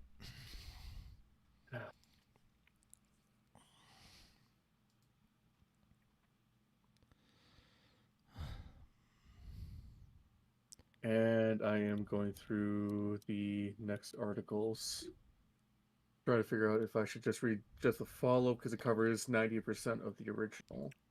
Okay, then we will do that, and I'll post it in. I'll update the thing. So let's go ahead and do that. Okay. So IGN reported on Friday that Netflix provided them with a statement regarding recent leaks of anime episodes, most of which have been announced to stream on the service in the future. Netflix stated that the leaks were initially reported internally before spreading online. Netflix told IGN, "One of our post-production partners has been compromised, and footage from several of our titles has unfortunately leaked online. Our team is aggressively taking action to have it taken down." Global entertainment technology and localization company Iyuno released a statement. Iyuno is aware of a recent security issue involving unauthorized access to confidential content. Protecting our clients' confidentiality and ensuring the security of their content is our highest priority. We are actively investigating this security breach to mitigate any potential risks and identify the responsible parties. When there are more material changes or information, we will make further statements. The Wrap also reported on Friday that Crunchyroll provided the following statement. We are aware of a content leak ahead of one of our fall series. We've opened an investigation to identify the source of this leak, and our team is taking action to have it taken down.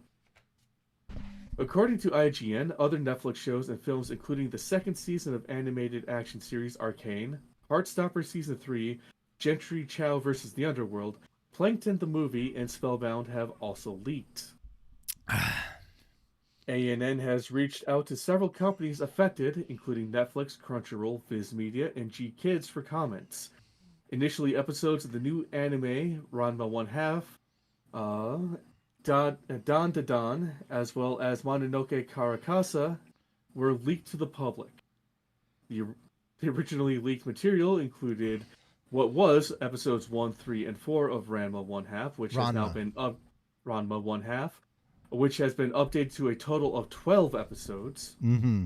The first 2 episodes of Don to Don, which last I read was updated to 6, and the entire film of Mononoke Karakasa. The leaks have blurred watermarks and burned in timestamps and are in a low-resolution 9th HD, 640 by 360 or 640 by 352 format. Mm-hmm. And then later, the first episode of this third season of Re:Zero was leaked, as well as the entire season of Terminator Zero.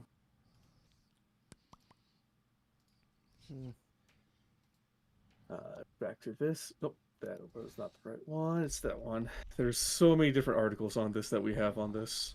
Yeah, that was enough. We're good.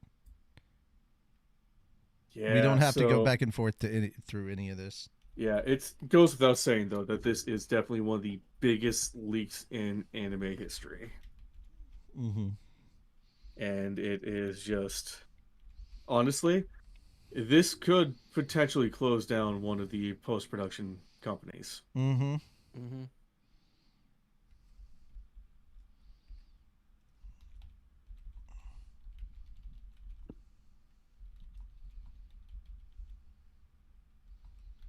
But, Moon, you have a story. Yep. Yes, I do.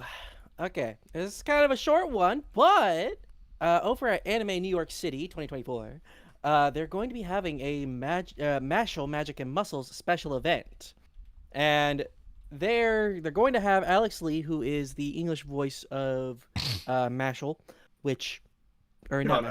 Alex Lee is amazing. Oh yeah.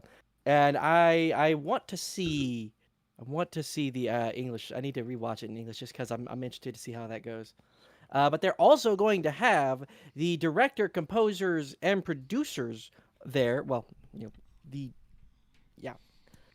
but they're also going to have special music guest Creepy Nuts. That's the biggest thing that caught my attention because I would love to be at a live performance of Bling Bang Bang Born. But yeah, I'm sorry, but whenever I think of Alex Lee, I now think of him speaking as Jin Woo, saying "wakey wakey" instead of "arise." Wakey wakey, eggs and bakey. Like he posted an entire clip of a bunch of his outtakes for what he was going to arise, saying "arise." So it good. was so hilarious. Oh yeah, I love that. That was so funny. Which, hey, I feel like he deserved that with how much shit people apparently gave him to just giving him so much threats and stuff. You're like, you need to say it right, blah, blah, blah. It's like, guys, shut up and have faith. Have fun, goddammit. God. All right. Next story, I guess, because I think we're done with that. Yeah, Yep. that's half of the story's done. Holy crap. Okay. It's only after 4, and we've still got 5 more stories, 4 more stories, and then 2 reviews. Holy cow. Yes. Fenris, you get the next 2. Netflix is listing the Mobile Suit Gundam Seed Freedom anime film with a September 1st debut on this service in the United States. The film is already available on Netflix and Amazon Prime Video in Japan as of June 8th. Mobile Suit Gundam Freedom opened in Japan on January 26th. That's all backstory bullshit. Next up. Thoughts? Well, I'm going to finally watch it. Okay. I wasn't going to pay $25 to go see it in theaters, plus the cost of popcorn, drink, and enough alcohol for me to deal with a crowded theater. Fair enough. I do not do good in crowds. Fair. I was trained otherwise. Yeah. Anyway, one of the narrative points in the Universal Century stories in the Mobile Suit Gundam franchise is the emergence of the next evolution of humans. Called new types, these humans exhibit heightened awareness or even psychic powers. However, the 2010 series Mobile Suit Gundam UC changed the dynamic between new types and old types, humans who lack the psychic or heightened awareness, with the introduction of the original monument of the Charter of the Universal Century. Fought over by numerous organizations in the series, its reveal is a pivotal moment in the Universal Century franchise of Gundam and inspires a message of hope. Now, the Gundam Open Innovation Project is creating a replica monument of the Charter of the Universal Century filled with messages of hope and sending it to the moon. The initiative to send a replica monument to the Charter of the Universal Century filled with messages of hope called the GOI Charter of the Universal Century Plate was announced on the GOI's Twitter account in November 2023. The program took messages until November 18th, 2023. Along with this, the program announced that 20 participants would receive a replica of the plate. The Gundam.info website stated that the GOI was looking for messages to ourselves, family, or the special people in our lives concerning space in the future. Specifically, the GOI was looking for messages that would make people smile when they see them on the moon. The website also revealed that the initiative was a partnership between GOI partner Tohoku University and ISpace Incorporated. Tohoku University created an aluminum-added high manganese steel plate for the messages to be printed on, and launched with ISpace's Hakuto R Mission 2 Moon mission. According to ISpace, assembly of the Hakuto R Mission 2 flight model is expected to finish in spring 2024, followed by environmental tests and launched on a SpaceX Falcon 9 rocket no earlier than winter 2024. And the rest is basically just backstory.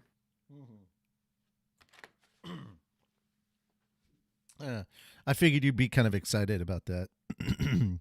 I am very excited. I had put something in for it, but I doubt it got accepted. Where are we sending the Gundams? To the moon, Alice! All right. Building an anime soundtrack with composer Yuki Hayashi and producer Hiroya Nakata. During Otakon 2024, fans got a rare glimpse into how animation producers and music composers collaborate to create the soundtracks to some of your favorite anime.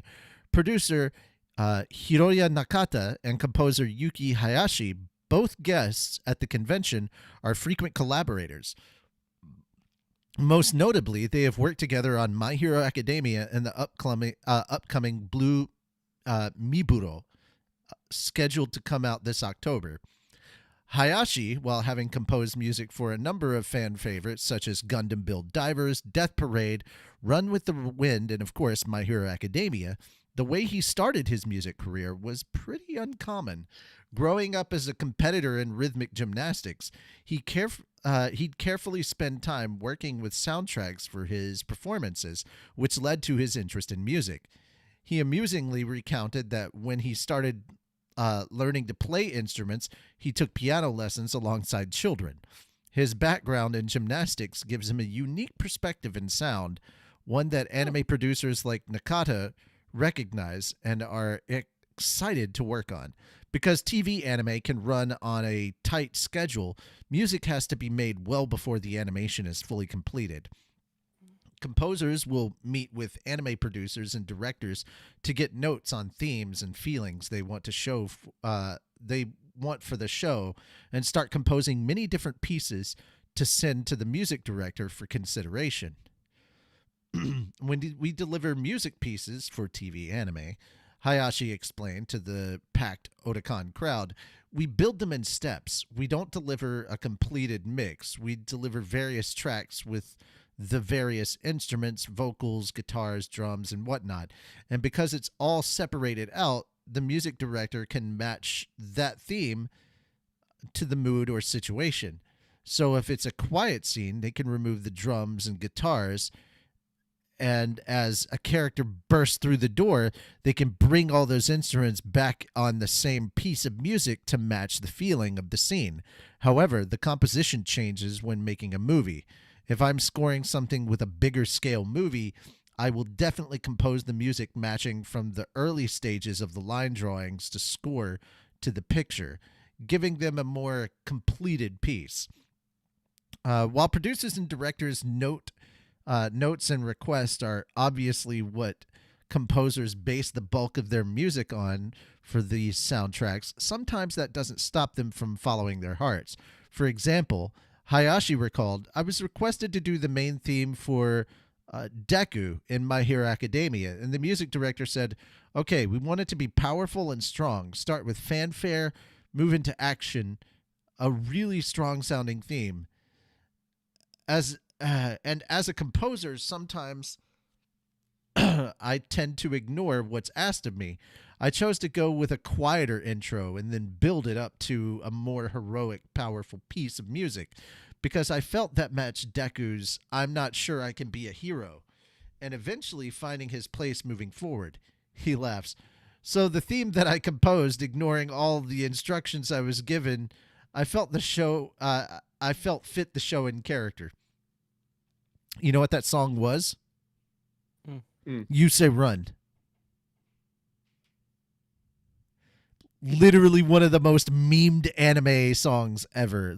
You Say Run goes with everything. Yeah. Are you unfamiliar with that track? I'm not sure. Okay. I have seen a lot of My Hero Academia, but it's like I need to hear the song. Because Gotcha. I don't know the names of any of the fans songs. brought up the question of whether music composers made even producers or directors want to go back and change something in an anime to match the music better. Nakata said that while that usually doesn't happen, it's not completely unheard of. With Hayashi's work on the upcoming Blue Mibro, for example, he got the idea to combine traditional Japanese instruments with hip-hop beats and rap after coming across rapper Ozzy World's music video on YouTube and asking to collaborate with him. Nakata was so impressed by what they made together that he suggested incorporating rap into the actual series to the director.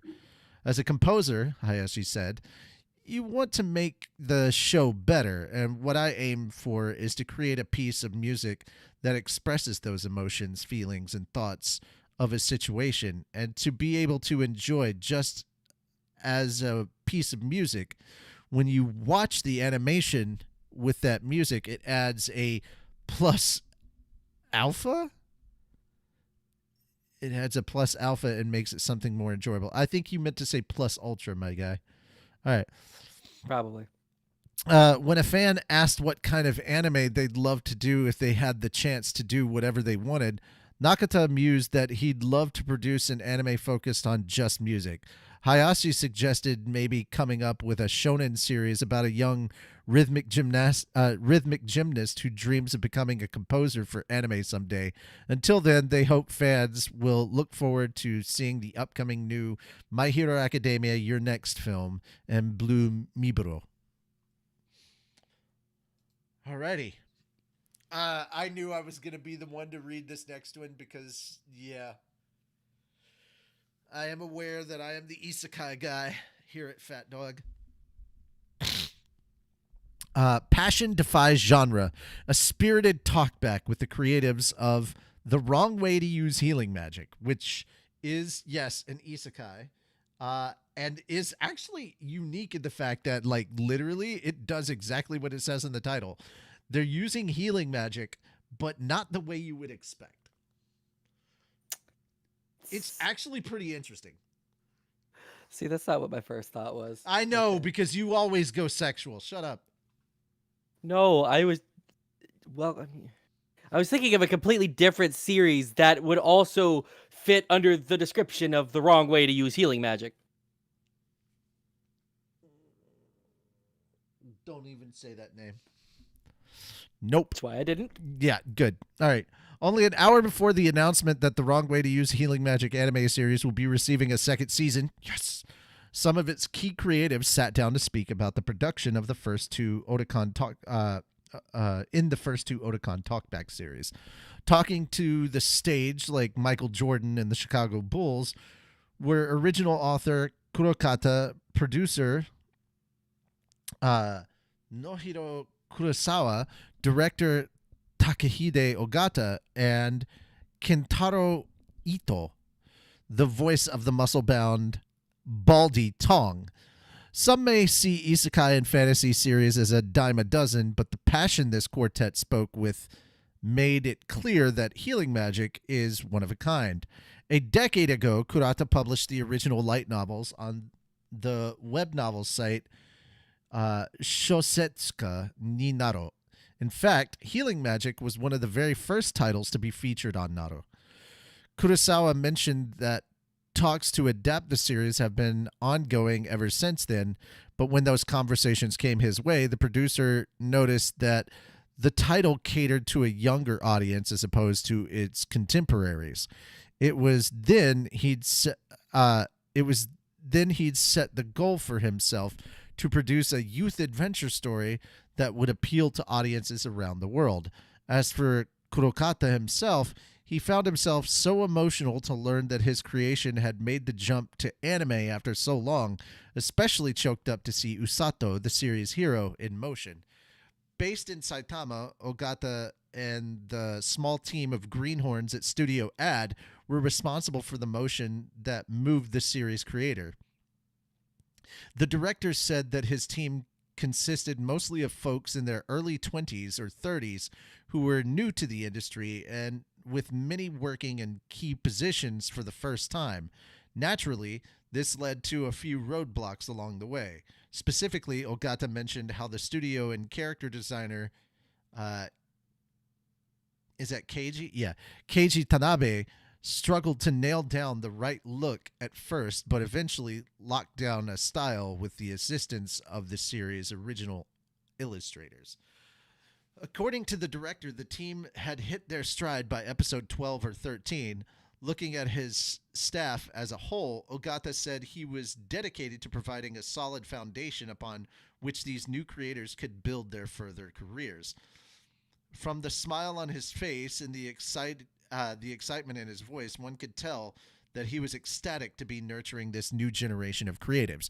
This is where it's already getting interesting because you've got new talent at a brand new studio, and it's a small team working on this series, and they're like wholly invested. Like this is what I originally thought animation studios were, you know, until I found out like how freaking terrible the industry is. Anyway, a convention attendee who mentioned that she'd been introduced to the series by her husband greatly appreciated that specific fact. She said that the presence of the series... Oh, hang on. Maybe I skipped ahead here.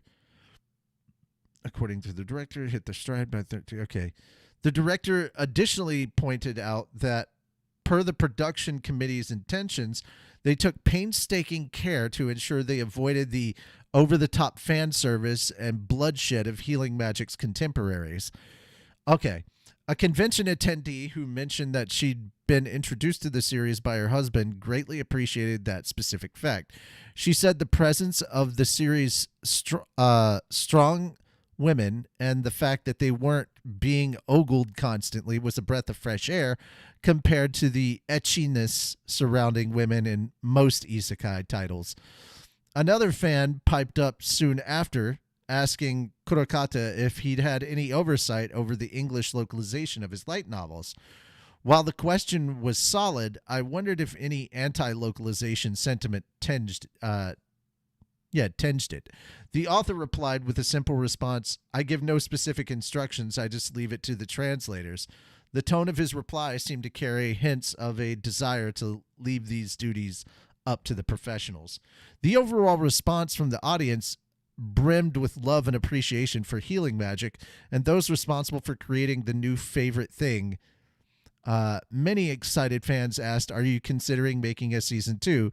A smiling Kurosawa cheekily replied, "Maybe there will be more news by the end of the con." These requests were rather reminiscent of what he'd seen on social media following the final episode's airing. According to him, Kurosawa took the response as a sign that the team had made the right choices, which he felt quite good about. On the topic of the series' conclusion, Ito said that he and his castmates were sad to have reached the end. However, he said he'll always remember the smiles that plastered their faces as they wrapped up the final recording session. Ito continued on to say that the rap party was lit. It, as he and the audience shared a big laugh, he hoped that maybe in the future he could see Usato grow even stronger, just like Shogo Sakata, Usato's voice actor. Tolerance to alcohol grew during the party. As the fan questions winded down, Kurosawa took the chance to make the announcement he'd been alluding to this whole time. Healing Magic Season 2 had received the green light to enter production. The producer was extremely excited to have been able to share the good news, especially considering that they'd just been given the go-ahead 2 days prior. As the panel said their goodbyes to the audience, Kurosawa proclaimed that this enthusiasm, the fans' enthusiasm, is the fuel that allows them to keep doing what they do. After witnessing such passion being traded back and forth between the creators and their fans, I couldn't help but be captivated by it all.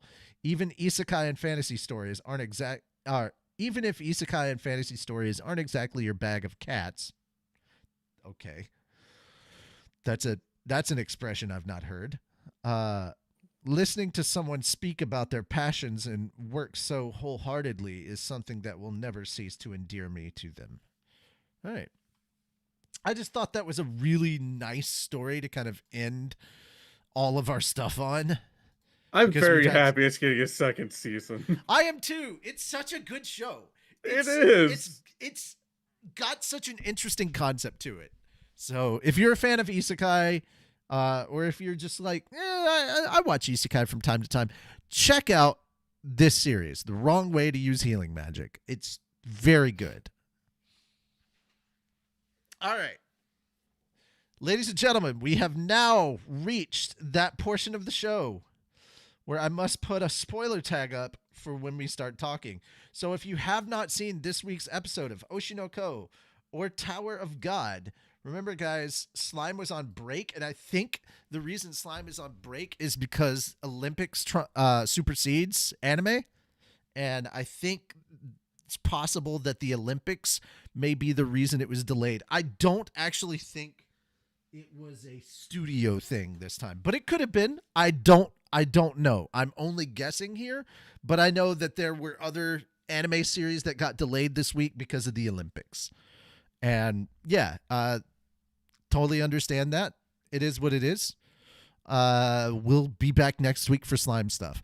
But if you can't stick around because you don't want to get spoilers, we absolutely understand. Thank you guys so much. We appreciate you coming back around. We're going to go ahead and put up that spoiler tag and start talking about Oshi No Ko. All right. This week's episode was called Growth. And boy, was it. Oh, man. Melt freaking redeemed himself. We knew this episode was coming. We were looking forward to it. But damn was it good. All right. It's one thing to read it. It's another thing to watch it in the anime. Like, holy shit. They are going crazy with the animation budget over there on Oshi No Ko, and I'm so for it. They are. Like, holy shit. You think they can't do animation better than they just did? And then they're like, oh, no. Wait for next episode. Just let it cook. Because now let our budget refresh. Let our budget refresh. All right, so we've gone through at least the first act and the beginning of the second act. Here's my question: do you think that we're gonna wrap everything up next episode, or or do you think it's gonna take 2 episodes? I'm gonna say 2.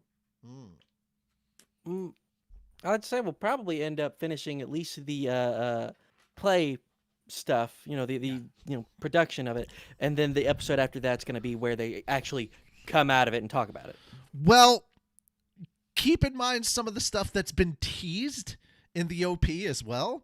I think based on a character that we saw in the OP, we're actually going to get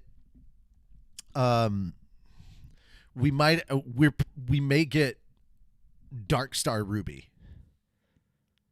That's as far as I'm gonna go with that. It's so good. It's so good.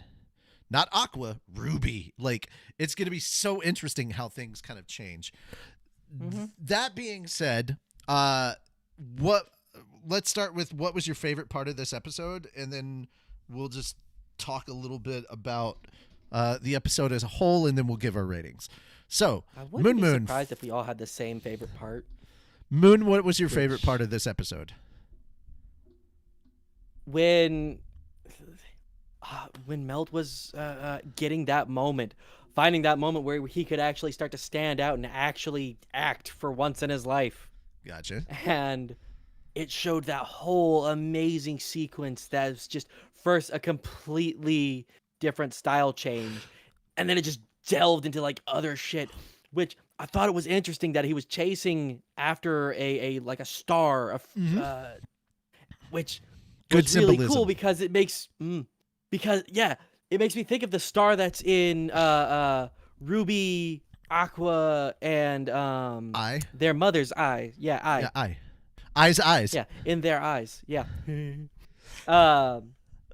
like the way the stars just kind of symbolize like either talent or just ability to either act or just do these other things. Unfortunately, Aka Akasaka has talked about that, and that's not what the stars mean. Oh, that's scary. Yeah, it's not talent or ability. It's a very specific thing. Aka Akasaka said that these stars represent lies. When somebody is straight up lying. Yeah. That's why Aqua and Ruby have one eye and I had two, because she was just a full-time liar. Mm-hmm. Yeah. Like, very talented at lying. Yeah. Lying to the audience, lying to the camera, whatever. But it's lying like to herself. Lying to yourself. Yeah, that's a very big part of it. Aqua and Ruby automatically got those eyes because the first thing once they were born, the first thing they lied to everybody about was that they were reincarnated. At least that's how my mind pieces it together. But that being said, Fenris, what was your favorite moment this episode? Aqua's advice. Ooh, that's really good. I like that. Yeah. Because it's not something that can just be, taken from the character that he gave it to. You could also use it in real life. Mm-hmm. Real life lessons from anime. Who would have thought? There's so many of those. Yeah. Yeah, there's so many real life lessons that are in anime that if you just pay attention, yeah. My favorite moment was literally the audience reaction to basically all of Melt's hard work and everything. Like, I love seeing that, but more importantly, I like seeing the actor playing Monme after it was all over, and he was like, "Hey, you can do it. Keep it up. We need to do it again for tomorrow night." Yeah, like the instant 180 that the crowd and he as an actor had towards Melt, so good. But I mean, obviously the best moment of that was when you turn and you look over and you see the mangaka for Sweet Today, and she's like almost in the verge of tears because like she is his harshest critic because of what he did on that series. Yeah. Mm-hmm. But yeah, I loved everybody's reaction. I love the producer going, "See." Yeah.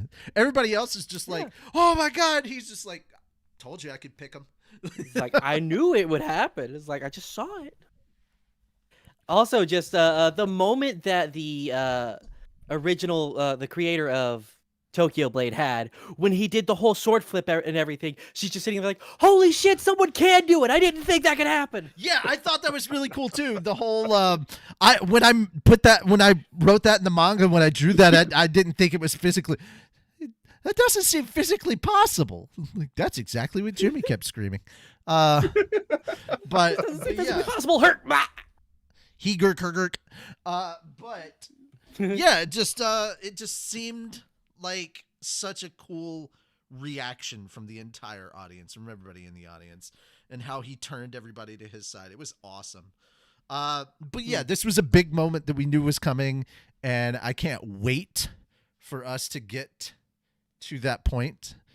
Next episode, like there's been a lot of really good stuff. Like once they were like, we got season 2, we're doing the play, I was like, yes, because we knew these things, we knew these moments were coming. So like the revelation about Aqua's dark other self keeping him from being a good actor, you know, can't let him do emotional acting because how freaking dare you. I was like, I can't wait to see that animated. When Melt has his moment, couldn't wait to see that animated.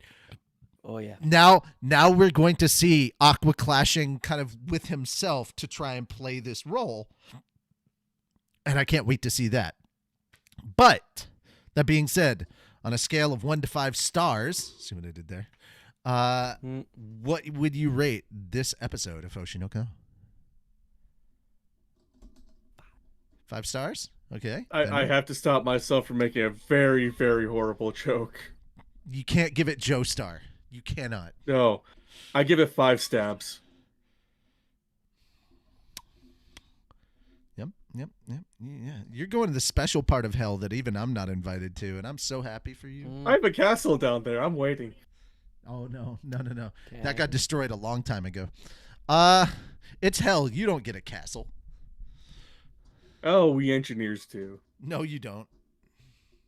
We have to build it ourselves for all of eternity. Oh yeah, no. But we you still have get to. a castle. No. You have to build it yourself, and at the end, you don't even get the castle. It's not yours. Someone else's, and they just didn't tell you. It's one of us lazy cunts, just a level or 2 above. It's the castle where we get to get tortured. You had to build it, and you don't even get to enjoy it. That's the whole point. No, the enjoyment out of it is to see the fact that other people get tortured in it. Oh no, you don't get to watch. You have to go and build the next castle. All right. So yeah, I give it 5 stars as well. That being said, let's move on to Tower of God. I was waiting for this episode. Yeah. This is where the darkness kicks in. Yes. It's been all lighthearted and fun up till this point. Everybody's like, "Oh, it got dark last episode." No, it didn't. You haven't truly gotten dark. Now we get to find out. Now we understand why it is that Bomb was also. I like that we got this episode people actually calling him Bam again, or Bomb, or whatever. Actually, what they call him is Yoru. But, whatever. I love that we stepped out of Jew Volley Grace for a minute and we're like, yeah, it's him. Like, officially confirmed, it's him. But now you know the reason why he's climbing the tower and he has to take all the tests, and like he was fighting so hard to not have other people in his test. Yeah.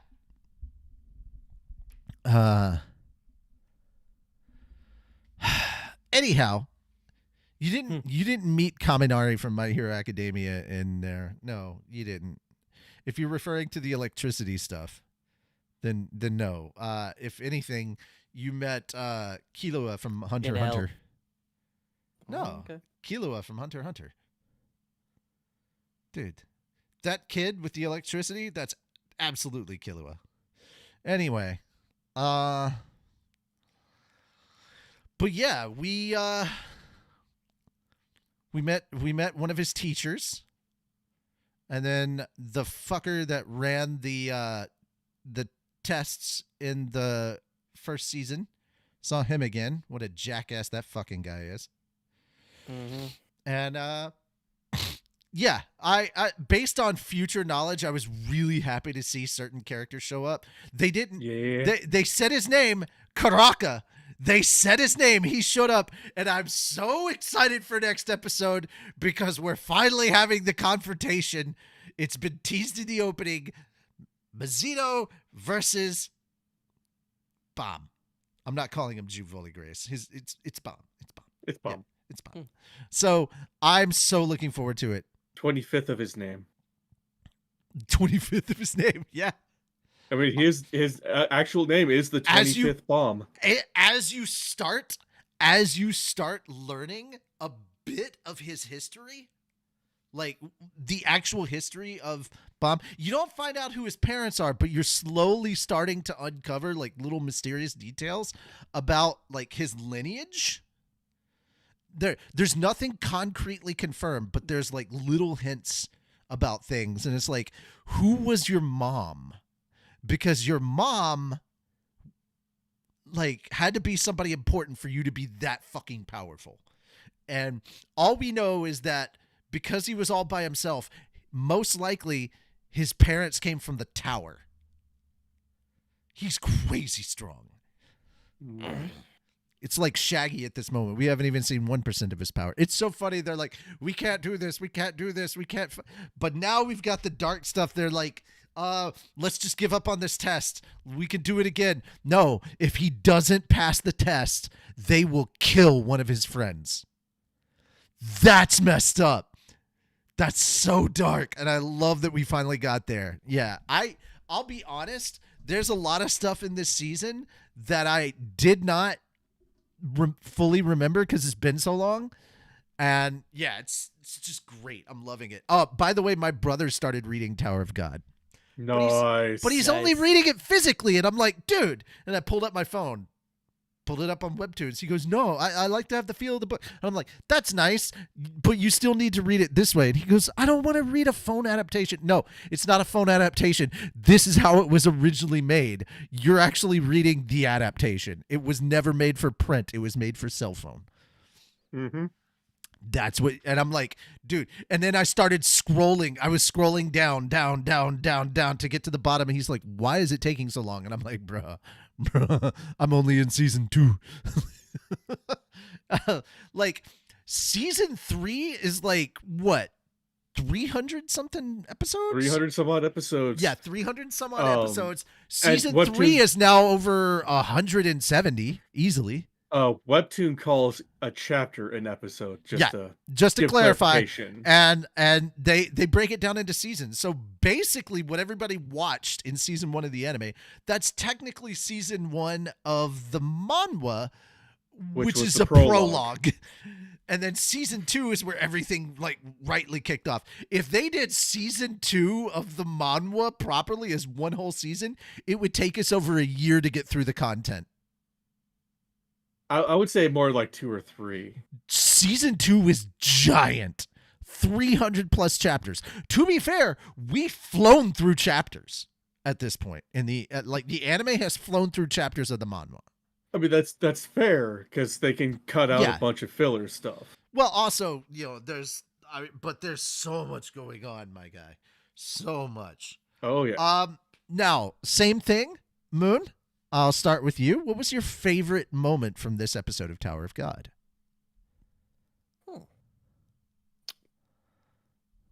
Probably when all the Fug people were just kind of sitting there and just chilling. What's his face started sounding like a very proud father. I trained him myself. He can do all this stuff. And the other 3 are sitting there like, oh, yeah, okay. No, you don't understand how broken this kid truly is. If he sees it once, he can instantly replicate it. And not like a shitty copy, like power for power replicated. Sometimes even stronger. Reading that, I saw that bit, but still, he's still sitting there talking like a fucking proud father and everything. Is like, he's amazing. Oh no. Okay. There's reason for that. All right. Do you know how long it's been since season 1 to season 2? Do you know what the time skip is? No, actually. 6 years? 7. 6 or 7 years. Yeah, 6 or 7 years. And so he's been training him that long. So that's why he thinks of him. That's why he's acting kind of like a proud papa. I gotcha. Yeah. Makes sense. I'm also going to drop this little nugget on you because it's it's not something that's shared in the episode, but for those of us that know, we know there's more than one Slayer candidate. And I don't mean in the history of FUG. I mean, there is currently more than one Slayer candidate active. Mm-hmm. What are there, like 3 or 4? I think 4, yeah. Yeah. At least Bomb just happens to be one of them. Bomb just happens to be one of them. Yeah, dude. All right. Fenris, what was your favorite moment? Also going to be when the FUG members are sitting around the table. Yay! When the guy's like, yeah, just because we're FUG doesn't mean we're bad guys. And then like a couple minutes later, the redhead's like, yeah, what, did you think we're good we're bad people? Guys. Yeah. No. They're bad guys. Bomb is good. Bomb is 100% good. Yeah. No, the guy, when he was handing out the apples, like, what? It's not just because we're FUG. FUG, we're bad people? I get what you were saying. You were saying. I'm just turning it around. I'm like, no, they're bad guys. Bomb, he's cool. Bomb's cool. Yeah. I mean, you're going to understand this. People who are anime only not going to fully understand or appreciate this. My favorite moment of the episode is Karaka. I won't say why it's my favorite. I don't want to allude to anything possibly coming up in the future. Just know Karaka, depending on the moment, is either the best asset you've ever had or your worst fucking enemy. Sometimes both. Yes. At once. But yeah, just know this. The guy that is Bomb's teacher also, like, this is how crazy this dude is. He taught Karaka. Karaka looks up to this motherfucker. So, like, he comes across as just, like, the proud papa moment, but, like, dude is not to be fugged around with. Yeah, all right, there we go. Look, you aren't the only ones that get to make stupid puns. All right, so. Suddenly hearing Godzilla. Thank you, Brandon. All right. That being said, rating 5 stars here. Where are we going with this? And yes, you can do halves if you need to. I'll let Moon start. Go ahead, Moon. I'd give it probably a 4.5. Okay. It was fun. Had some good moments. I enjoyed a lot of the writing and the acting in it. So Fenris. Just because I know what's coming up, it's I'm giving it a 3.5 because like I said, I know what's coming up. 3.5? Wow. Okay. Like I said, I know what's coming up, and that next episode, depending on how well it does, yes, but I'm basing this so much higher. Okay, because I'm basing this episode on its actual merits. Of the actual episodes, I'm giving it 5 stars. Like, we got Karaka, we got Mazino, we got some explanation, and then we got that big reveal, that dark reveal. This is a 5. I'm going to have to revise mine. I agree with Brandon. You give it a FUG out of 5. God damn it. No, that's not one. All right, I'm revising yours. It's a 4.5 out of 5. You don't get to say 3.5 for an episode this good. How dare you? I'll give it a 4.25. I didn't say you could use decimals. I said you could go halvesies. I'll give it a 4.5 out of 4.5. Okay, so 4.5. Good to know. Like I said, I hereby commandeer your rating and make it my own. But yeah, we really enjoyed. I think we had a lot of fun with these 2 episodes. It was some good quality episodes this week, man. And then the crazy part is, all right, if I'm gonna say it like this week was 5 stars. Next week they're just gonna break the mold, 6 out of 5. I think they're turning it up to 11. I was gonna go with that one next. Yeah, they're gonna turn it up to 11. That's where we're going. Better than 10. It is. All right. But yeah, that's it for us, guys. Thank you so much. I know this went a bit longer than our normal shows, but there was so much we had to get through. Just a bit. Almost 5 o'clock. Yeah. That being said, though, guys, thank you so much. We will see you next time here on Anime Church. Once again, I am Richie Roberts. I'm just a guide today. I am Moonlight Sparks, your Minister of Arceology. Praise Arceus. I'm Fenrir Southerly, patron saint of snackos and alcohol. And we will see you tomorrow with more slime. Take care and Yep. bye-bye for now.